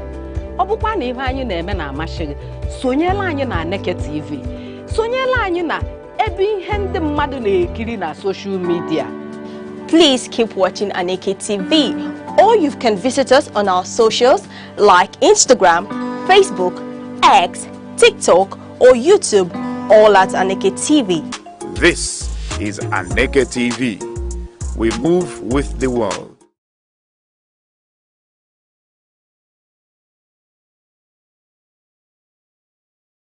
Hello, I'm Bebra Wakoba. I am Chidimi Kemede. I am Uche Osai. I'm Chinwendo Ifeonwankwe. My name is Obina Samson.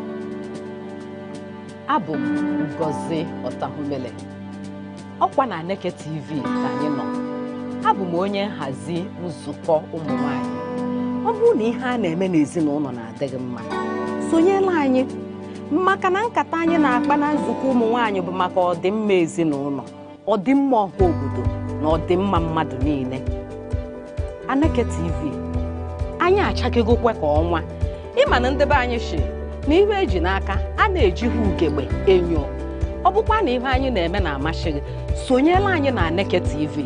Sonyela anyị na ebe ihe ndị mmadụ na-ekiri na social media. Please keep watching Aneke TV, or you can visit us on our socials like Instagram, Facebook, X, TikTok, or YouTube, all at Aneke TV.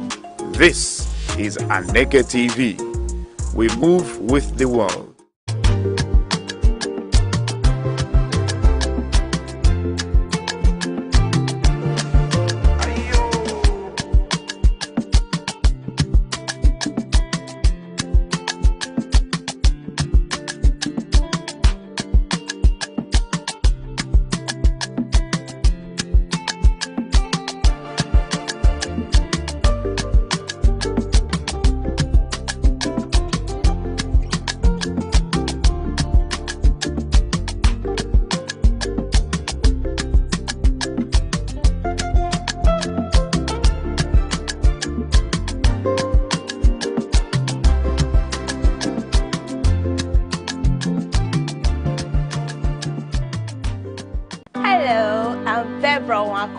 I am Chidimmi Kemede. I am Uche Osai. I'm Chiwendo Ifeonwankwe. My name is Obobina Samson.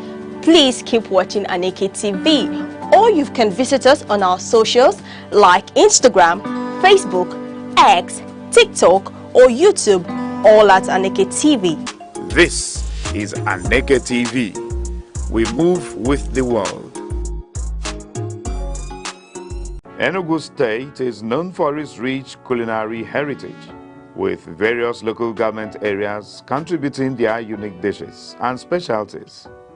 Some popular dishes across Enugu State include Okpa, a traditional Igbo dish made from Bambara groundnuts; Abacha, a popular Nigerian dish made from dried shredded cassava; Nkwobi, a spicy cow leg dish; Abobo or Fiofio, a porridge made from pigeon peas; Ofe Akwu, a traditional Nigerian soup made with palm fruits oil extract; Akpu, a traditional Nigerian food made from cassava tubers; Ogba, a traditional Nigerian food ingredient made from fermented oil bean seeds; Okwa, African breadfruit often used in traditional dishes; Oha soup, a traditional Nigerian soup made with oha leaves and cocoyam paste. And going over to the local government areas, we begin in an Inri local government area, which is known for the following cassava-based dishes: gari, fufu, and processed flakes; market-made snacks like the okpa, which is the Bambara nut cake; akara-style bean fritters, and palm oil-based salads.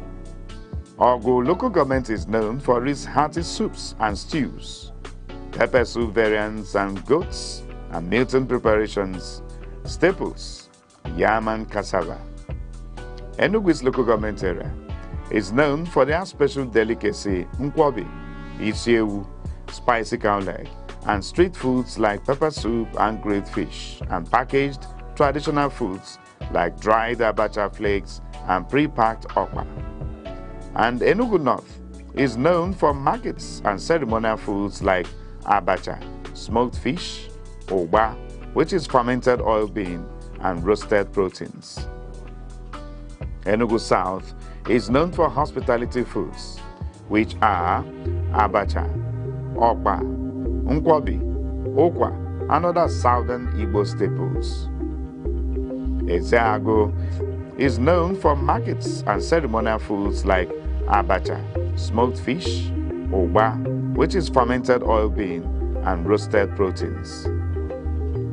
Enugu South is known for hospitality foods, which are abacha, okpa, nkwobi, okwa, and other southern Igbo staples. Ezeago also has the abacha and cassava-derived dishes, distinctive abacha preparations using dried and shredded cassava. Igbo Etiti local government is known for mixed staples like yam, cassava, and legumes with pigeon pea. They also have bean dishes like abobo, fiofio, and bean-based preparations. Igbo North has rural produce like Bambara nuts and cassava, as well as street breakfast items like okpa, and akara. While Igbeze South has festive soups and cassava accompaniments like hearty soups and cassava derives like gari and fufu. In Isuzu local government area, the local government is known for highland crops like yam, tuber crops, and dry tuber dishes like variants, which is similar to achicha and abobo. Nkanu East also has the abacha styles and variants with different preparations using fresh native beans, fried ingredients, and local sauces of smoked fish. Nkanu West has yam and vegetable combos like festival dishes, combining tuber staples with special meat and seafood dressings. And Nseka is known for their okpa, achicha, and abacha. They are widely reported as common local specialties, and they have the delicacy made with corn known as ayarayoka.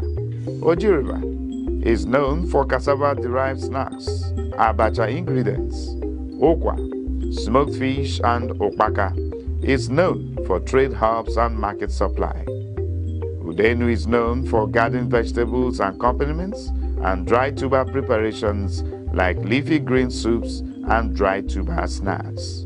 Udi local government is also known for cassava products and abacha, popular abacha preparations and cassava-based products with various soups.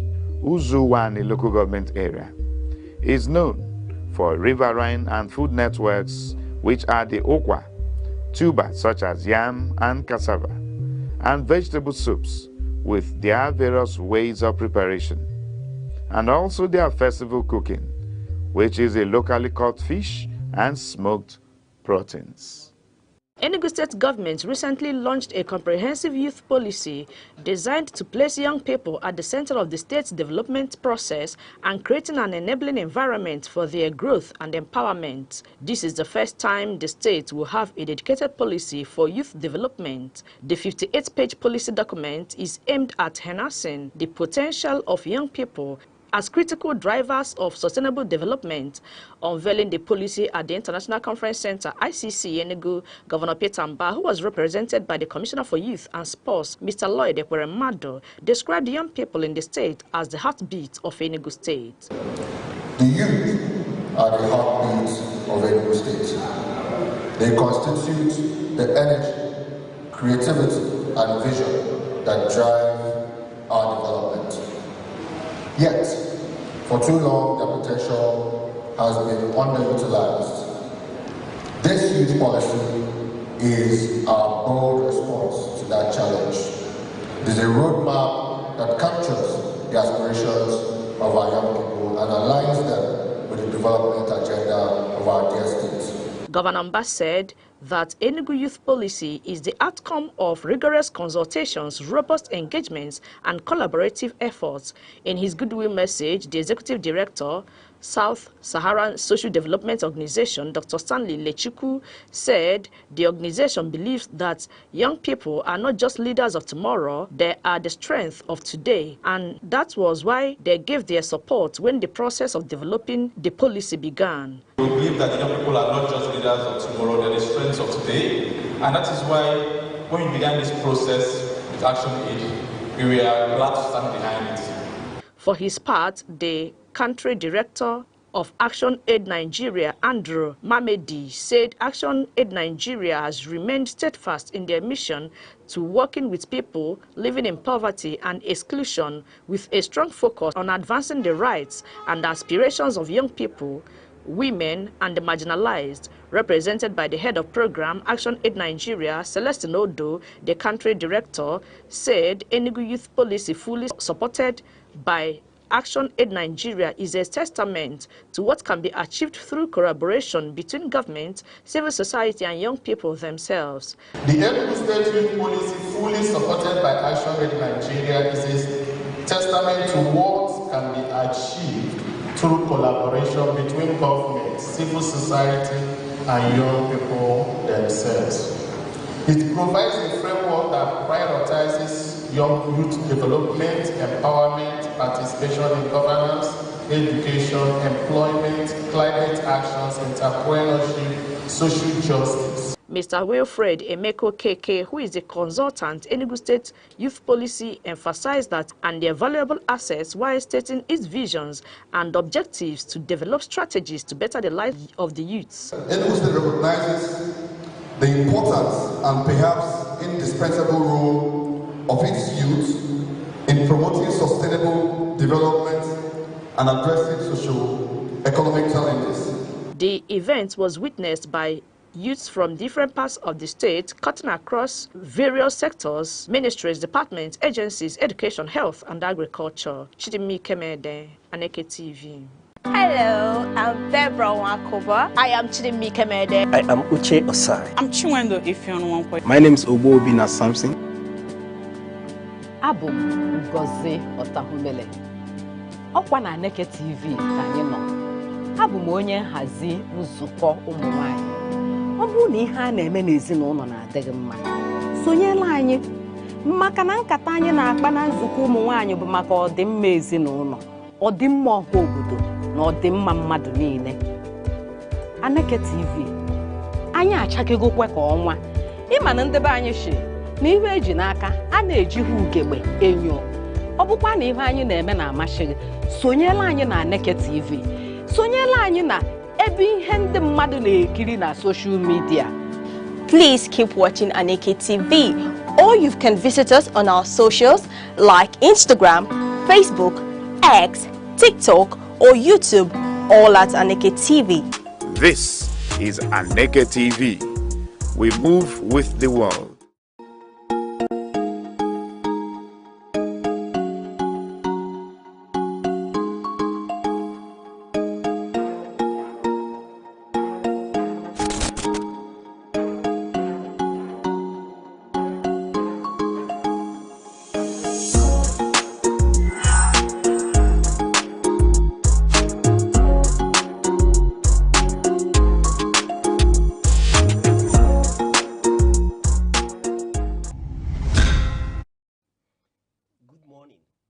Thank you for joining us today on The Insight. Remember, The Insight is that program where we x-ray and give a postmortem on topical issues, talk about policies, actions that help in shaping our nation. And today on the program, we'll be looking at peace with the key headline, Beyond Independence, Nigeria's Quest for Peace. And today, we'll have an expert on this issue. We've brought a man very knowledgeable that organizations, governments, and everyone are in search of him, because this is a world in search of peace. And we're talking about no other one but Chukwuma Ephraim Okenwa, CEO, the Executive Director, Lead Network Africa. It's a pleasure to have you on the show. Yeah, today. Thank you so much. Thank you for coming. Yeah, thank you so much. All right. Without wasting much time, our viewers have been clamoring for this program, and whenever we talk about the issue of peace, your name comes up. And luckily, you're on white today, so. Thank you. I want to begin with, on Sunday, we'll be talking about the International Day of Peace. What's this about?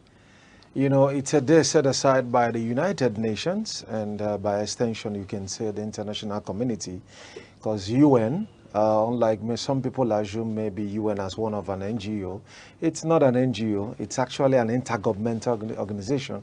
It's actually the world coming together on one platform to say, you know what, we stand for three things: peace, human rights, and collective prosperity.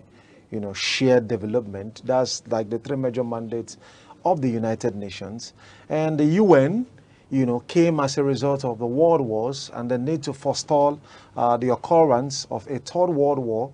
And even with now nuclear capabilities, if a third world war happens, it's estimated that the level of nuclear warheads currently in our world can destroy this world 55 times world over. Meaning, if a new world is recreated after the first one is destroyed, you know, the nuclear warheads and capabilities currently in our world can destroy this world 55 times world over. And so, like, it's a day set aside by the UN, you know, to esteem non-violent ways of achieving resolutions, you know, and people meeting their strategic interests rather than warring, because war results to war at the first instance when a conflict of interest is not properly managed. You know, Please, we are, yes. Can you take that again? Yes, Like when conflicts of interest is not properly managed, because every one of us are all interest being, right? When you wake up in the morning, you want to go to work. Why do you want to go to work? Now, the employer has his interest. He wants to advance a business and at the end of the day make profit. The worker wants to make a living. He wants a take home that should take him home. And at the national level, you will now talk about what we call national interest. Now, over time, in the course of, you know, moving about our interest, it could conflict with other people's interest. And by so doing, it results to conflict. And when conflict is not properly managed, even at the home level, it could escalate, leading to full-blown warfare. We've also seen, like, sometimes leading to destructions of life and properties. And rather than going through the violent means just to prove a point, which in most cases results in what we call in diplomacy, MAD, M-A-D, mutually assured destruction, right? You know, you can, you know, esteem and explore non-violent means, you know, to be able to, like, do what? Achieve that same strategic objectives of the parties that are involved. All right. Let me digress a bit. That now that you took us to that place, given the proliferation of arms in the world, don't you think that the world need more nuclear capabilities than going the route of peace? Well, what I could tell you in terms of nuclear capabilities is that it's more of on the principle of deterrence, right? Or depende. So you just want to show others that we've got what we've got. No try, right? Yeah. But the process of having nuclear weapon is not really to, you know, to utilize that, because after, you know, the one that the U.S., you know, showed after the Manhattan Project during the Second World War, the war saw the nuclear capabilities, you know, in Hiroshima and Nagasaki. That's the first and the last time that a nuclear weapon has ever been used, you know, several years ago, and nobody is trying to, like, explore that option. Because when you do that, come on, you are talking about weapon of mass destruction. You're not talking about maybe, like, you know, all of the fightings that has been happening in Ukraine. You're just talking about maybe, like, just few hundreds and thousands, right? For a war that has lasted for years. Just one nuclear war in 24 hours. I mean, you're talking about millions of lives being lost. History. Yes, so, you know, nobody want to get to that point. All right. Let me come back home. Speaking to the concept of peace, can I call you CEO? Sure, you can. Why not? Do you think Nigeria needs peace? Certainly. I mean, peace is a principle. And I often also want people to, like, appreciate when we talk about peace process, it doesn't mean to be passive. It doesn't mean to accept just anything in life or people trust to you. It doesn't even mean also relinquishing your own strategic interest. That is not peace, that is oppression. So let me explain. We've actually seen, like, at the level of the family, maybe one of the partner suffering just for what the society call peace. Maybe you see a couple come out with uniform, right? It looks nice. Oh, these guys are they're enjoying their marriage. And when you go home, one person feels oppressed, right? One person feels, oh, my voice is not heard. And if peace have to thrive, right, on the sacrifices of just one person, that cannot be peace, right? Peace actually means that we all consider our interests, come on the table of dialogue, right, and explore non-violent means of achieving all of the strategic interests of people who are involved. So in the instance of Nigeria, we know that life, right, you know, starts from the level from the individual level to what we call, like, the group level, right? And we identify in groups. And the group could move from the wider level, right, you know, to more unit and strategic level. And let me explain. For now, any place you see any African, right, beyond the shores of the country, once the person is a black man, you can guess that he's from sub-Saharan Africa, right? If he's a Negro, then he had his origin from Africa, right? And then moving beyond that, in Africa, you can divide people at the national level. And when you get to national level, some identify as Yorubas, Hausas, Fulanis, and Igbo. When you also come as Igbo, in an Igbo level, you begin to see like state apply, and then at that level also, you begin to see like different units with their autonomous communities, right? You know, identifying what is the essence of groups. The essence of groups is to be able to like, first and foremost, appreciate people you think you share common ancestry, right? Common destiny with, and then collectively seek for the strategic interest of your people. So when you have somebody maybe from Nkano as governor, right, amidst every other thing he wants to do, he's also looking at like, that was why the smart school, what was the first place it was built? In Owo, right? That's humans for you, right? And then from there you can now begin to like upscale. What that may mean is that if you don't have, just like in Nigerian own case, you've always had people from one region and the other region producing president. And that's why you may not be surprised why maybe like most of the roads in the Saudis is still dilapidated when it comes to federal roads. Because we're on interest beans, right? When a Fulani man is there, most appointments is also Fulani. When, you understand? You know, because people are now at this point esteeming group interest above national interest, which leads to problem. Because you know what? Igbos are co-equal stakeholders of the One Nigerian project and not tenants. So if you want peace, and that's why I said, the kind of peace where a region is suppressed or one partner is suppressed, that cannot be said to be peace, because you can't have peace without justice. All right. Having said all that, so what would you proffer on how Nigeria can effectively promote inter-ethnic, inter-religious dialogue among these various nationals that you've talked about? Now, what is actually the difference between a tool and a weapon, right? You know, every tool that most of the time could be used for useful purpose can also be converted into weapon. And that is the same thing when you talk about religion and ethnicity. Now, religion and ethnicity has been noted, right, in sociological studies to be one of the things that, if properly utilized, could foster harmony, unity, because there is unity and strength in diversity. Unfortunately, in our own case, we've not properly managed it. We'll rather use the same things that is meant to be like tools, we convert it into weapons, right? Weapons of warfare. So you see people like begin to like, this one is Omoibo, this one is this, and really in the real sense, the fact is Omoibo, doesn't it deserves all of the things that a citizen of Nigeria deserves? If it's Omoibo, then let Igbos be on their own, right? If you think Omoibo doesn't have anything to bring to the table or doesn't even deserve anything, and that is where the problem comes. Leave me make I be on my own, no. Or I may we there together, no. You know, so what else do you want? And that's why Bob Marley made it very clear. He said everybody is talking about peace, but you can't have peace without justice. You cannot have peace. You can't have peace without justice because, I mean, one more does that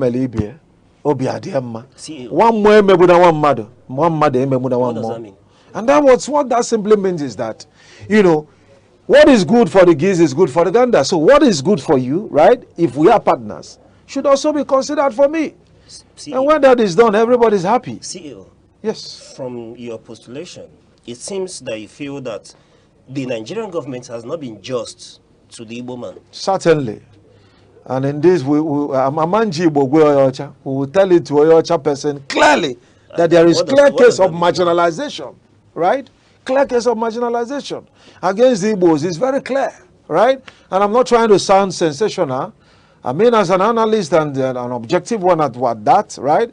I'm old enough to know, like recently as a diplomat, I had the opportunity of representing the country alongside other 4 Nigerians, right, in China. And that was made a leader of the, you know, different delegates, right, from different nations. I was placed in, because it's a training course, I was placed as a leader. And sadly, you know, one Yoruba lady, I was the only Igbo guy there, 2 Yorubas and 2 Hausas. And I was made to be in charge of all the 30 delegates from 10 nations. And you're not marginalized. Yes, and then guess what? You're not marginalized. Now, guess what? Of course, they did appoint me. But then when someone from another nation was commending me for my leadership expertise, you know, a fellow Nigerian Yoruba lady was enraged and said, people from my area are noted for fraud. You can imagine saying such a thing in China. And I'm like, come on, come off that. I say, Igbos are very brilliant, and you know that. Igbos are very outstanding. And I said, interestingly, people who are here have come to note there's something they see which you've chosen not to see. Not because you are not aware. Your fellow countryman is being commended and you are bringing ethnic rivalry, right? Stereotypes on the international soil just because you want to feel all right. You know, and that is, of course, inconsistent with what we call the social identity theory, where you want to feel better by reducing others. All right. Now that, before I go to my next question, you know, you pointed out something here, and I want to know what you advise. There's been instances where when Nigerian nationals abroad commit crime, you see names and ethnicity attached. And we've seen government officials do that as well. And then when some other persons are involved, you will see the caption Nigerian. What do you really... It is actually deliberate. Deliberate? It's deliberate. And when you see people do this, right, these are like people who are not interested in national unity, in cohesion, in peace building, right? Fostering social cohesion that will lead to collective advancement.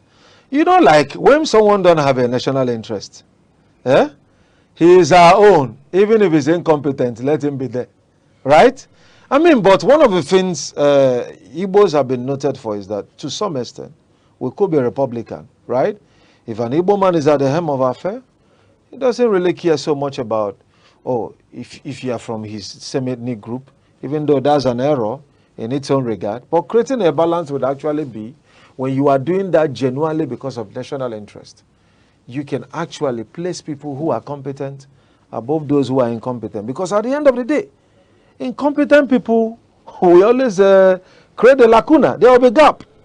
You know, I always tell people that the brain of leadership in Nigeria is oftentimes not that of vacancy, but vacuum. You know, you can have... Not that of vacancy? Yes, but vacuum.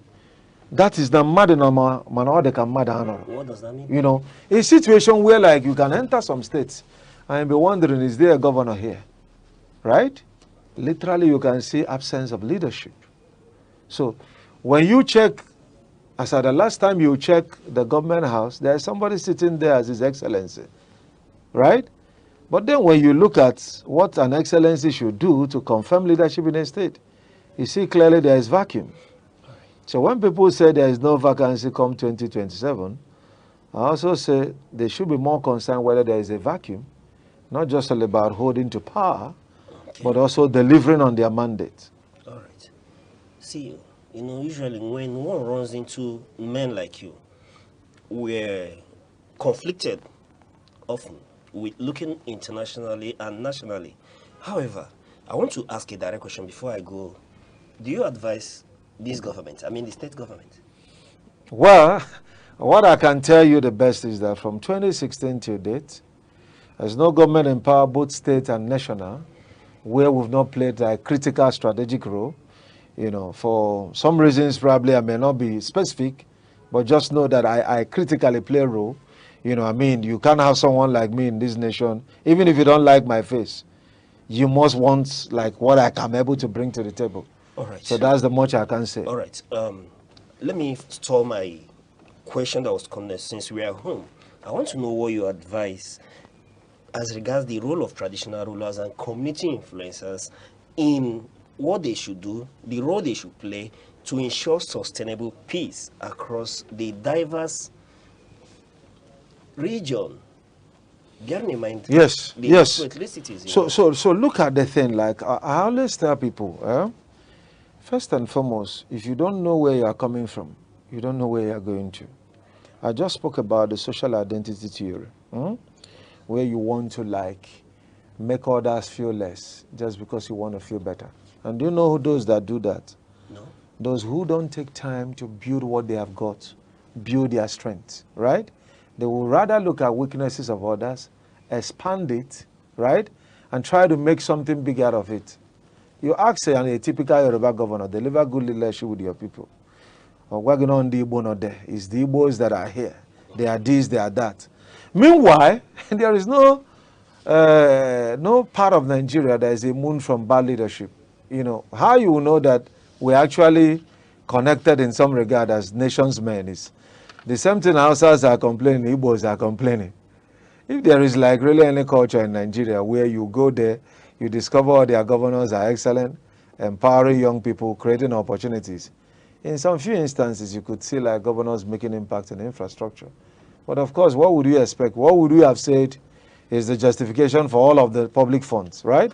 You must do something, but we also want leadership that should have human face, make impact, empower young persons, address one of the major issues we have currently, which is the fact that an average young Nigerian is not proud to be a Nigerian. It's a fact. If you open up this nation today and say how many people want to travel, just any country you want, you will get a visa.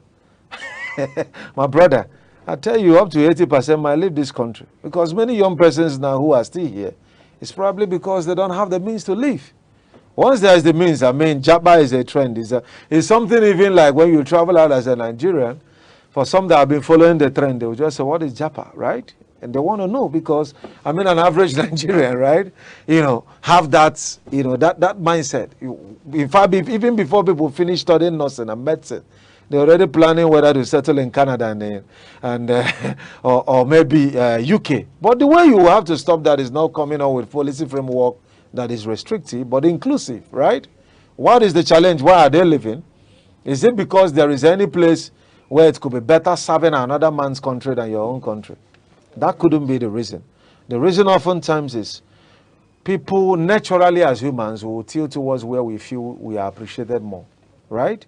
And it's natural, right? It's natural to tilt more where you think you are appreciated more. Okay.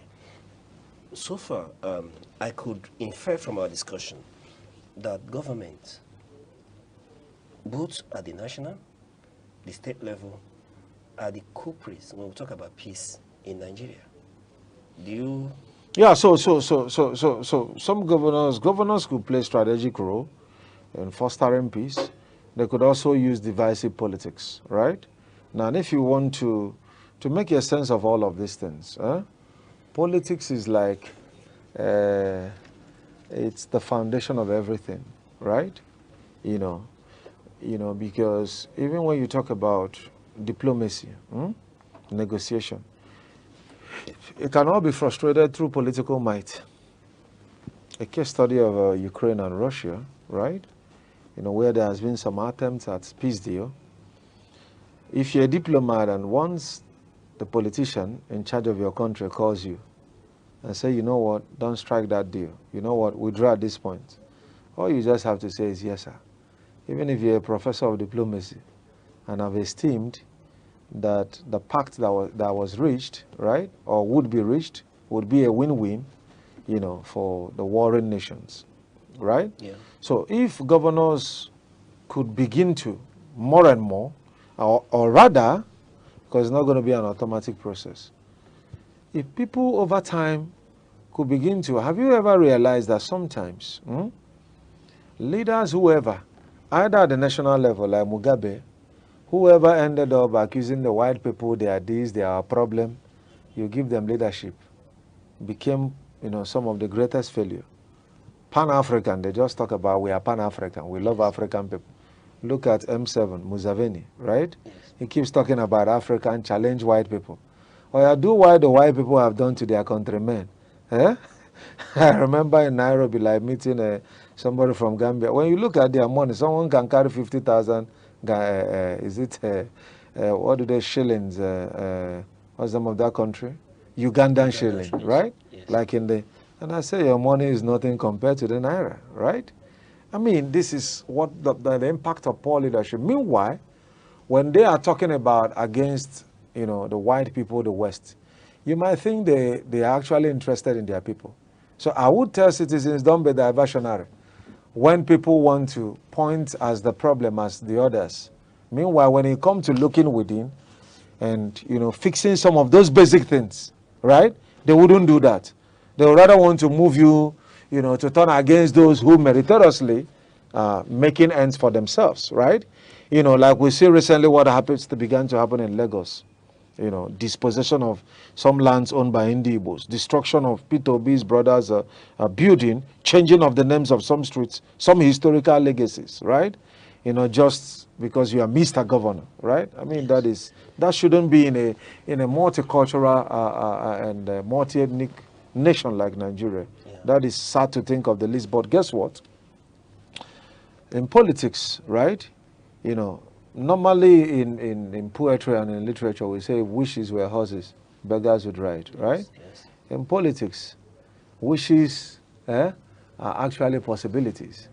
Because if it is in poetry, we could say if wishes were horses, maybe you could look at a building you don't like and wish this building could just fall, right? A politician, a governor don't need to wish your building will fall. It will just send bulldozer and rake it down, right? Yes. That's what politics can do. And so when you have guys that wield such power, who say, I don't want peace, right? They can't do anything, right? To frustrate even possibility of a peaceful process. And, I mean, at the end of the day, nobody gets anywhere, right? Damages are, when you take a case study like, Nigeria has gone through the Civil War.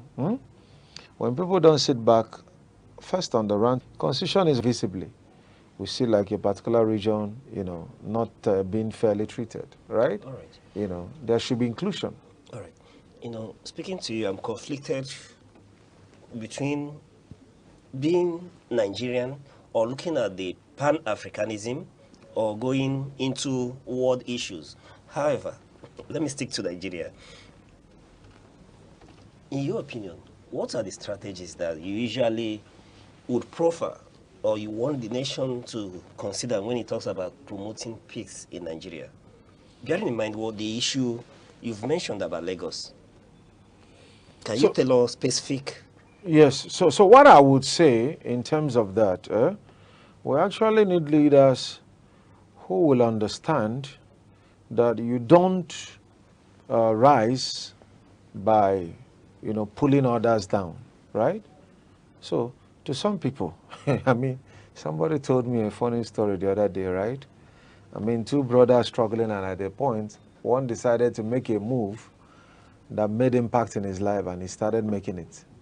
And the other brother was like, oh, he took my destiny, right? And the brother was like, what destiny are you talking about? Destiny that for 30 years never saw the light of the day, right? And that's what many people actually think. They don't want to rise, but when they think you are rising, they pull you down, right? What stops those governors if you love your people, if you are Yoruba enough or Hausa enough? Look at your people like in Hausa land with all of these things of not trying to give Igbos a fair share of Nigerianness, political inclusion. The same people you don't want to rule. Which region has the highest out of school children? Yeah, you go there, you still see Arimajeris. People just, you understand, compared to like, you see great roads there built with federal government money is not being utilized. And the same region, you have a lot of people there constituting insecurity for the country, right? Yes. So when you look at it, you don't find that you don't actually rise by, you try to keep Igbos under for too long. Why don't you bring them? The same way power has been rotated for other tribes for that inclusion and to ensure that the nation continue. What makes you think that Igbos cannot deliver? If you have a correct Igbo man, who has the capacity to transform the nation. But the interesting thing is that the way some of these embers of hatred has been found, some people will tell you, instead of having an Igbo man who is competent, let it be from our tribe, right? We'll prefer somebody from our tribe, even if he's a fool. Let him fool for the next 8 years and get out. But Omoibo, let him not get there. He is not deserving, right? And these are like parochial interests. They are not sustainable. Interestingly, when the whole thing start happening, they are not going to sell bread cheaper in Lagos for the Yoruba man, right? Or for someone in Osun State, or even fuel. Every one of us are under it, shouting. When inflation, if someone is buying dollar here, it's national, right? Everything is impacting everyone. When I want to estimate inflation in Nigeria, if food costs rising in Lagos, is rising in Enugu, is rising this. If rent, you understand, inflation impacts on everything, and no Nigerian is immune from it except our politicians, who even currently is negotiating for like a pay rise too, despite the huge benefits, they currently enjoy, official and unofficial. All right. Now that we're speaking about it, don't you think, because similar scenarios seem to play not just in Lagos, but move to the north, you still see that the Igbo man faces similar situation. And then when you go through the middle belt as well, there's this issue of envy, or should I say fear, about the Igbo man. Don't you think that the Igbos have a role to play in all this, in creating this situation? Oh, let me tell you, it's actually the government that have a role to play, not the Igbos. You know why? Why there is government at the first instance is to foster that social cohesion. First is the government is meant to do that through education. Sadly, when they were introducing a history, right? I mean, some 3 years back, into secondary school, some very key aspect of history. First is one of the textbooks that was introduced, right? Was, Igbophobic, right? Okay. Somebody was writing, telling a different story about, right? Citing an instance like labeling it like an Igbo Q, like some of those kind of things which were so untrue. And those who were old enough to be there during the old war understand that it's the Igbo, the Q was not all about Igbo, right? So labeling it to young minds is being diversionary.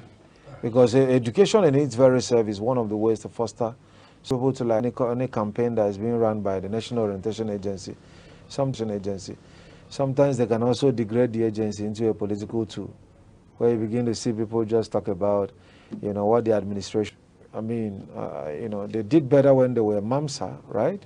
It's all about what are the core things stopping Nigeria from being one from shared prosperity.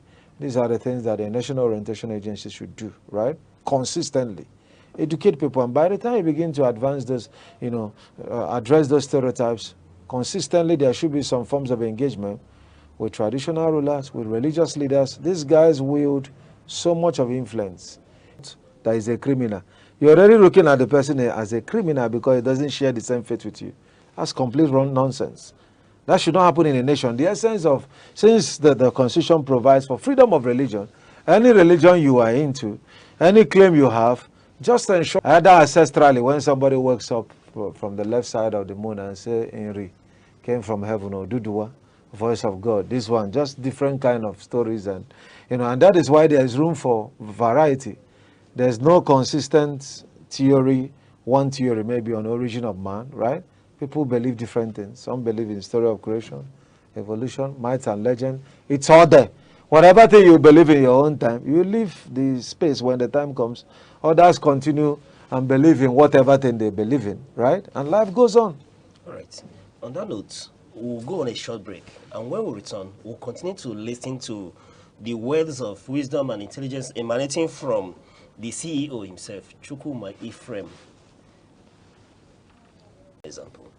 The INEC recently released the data about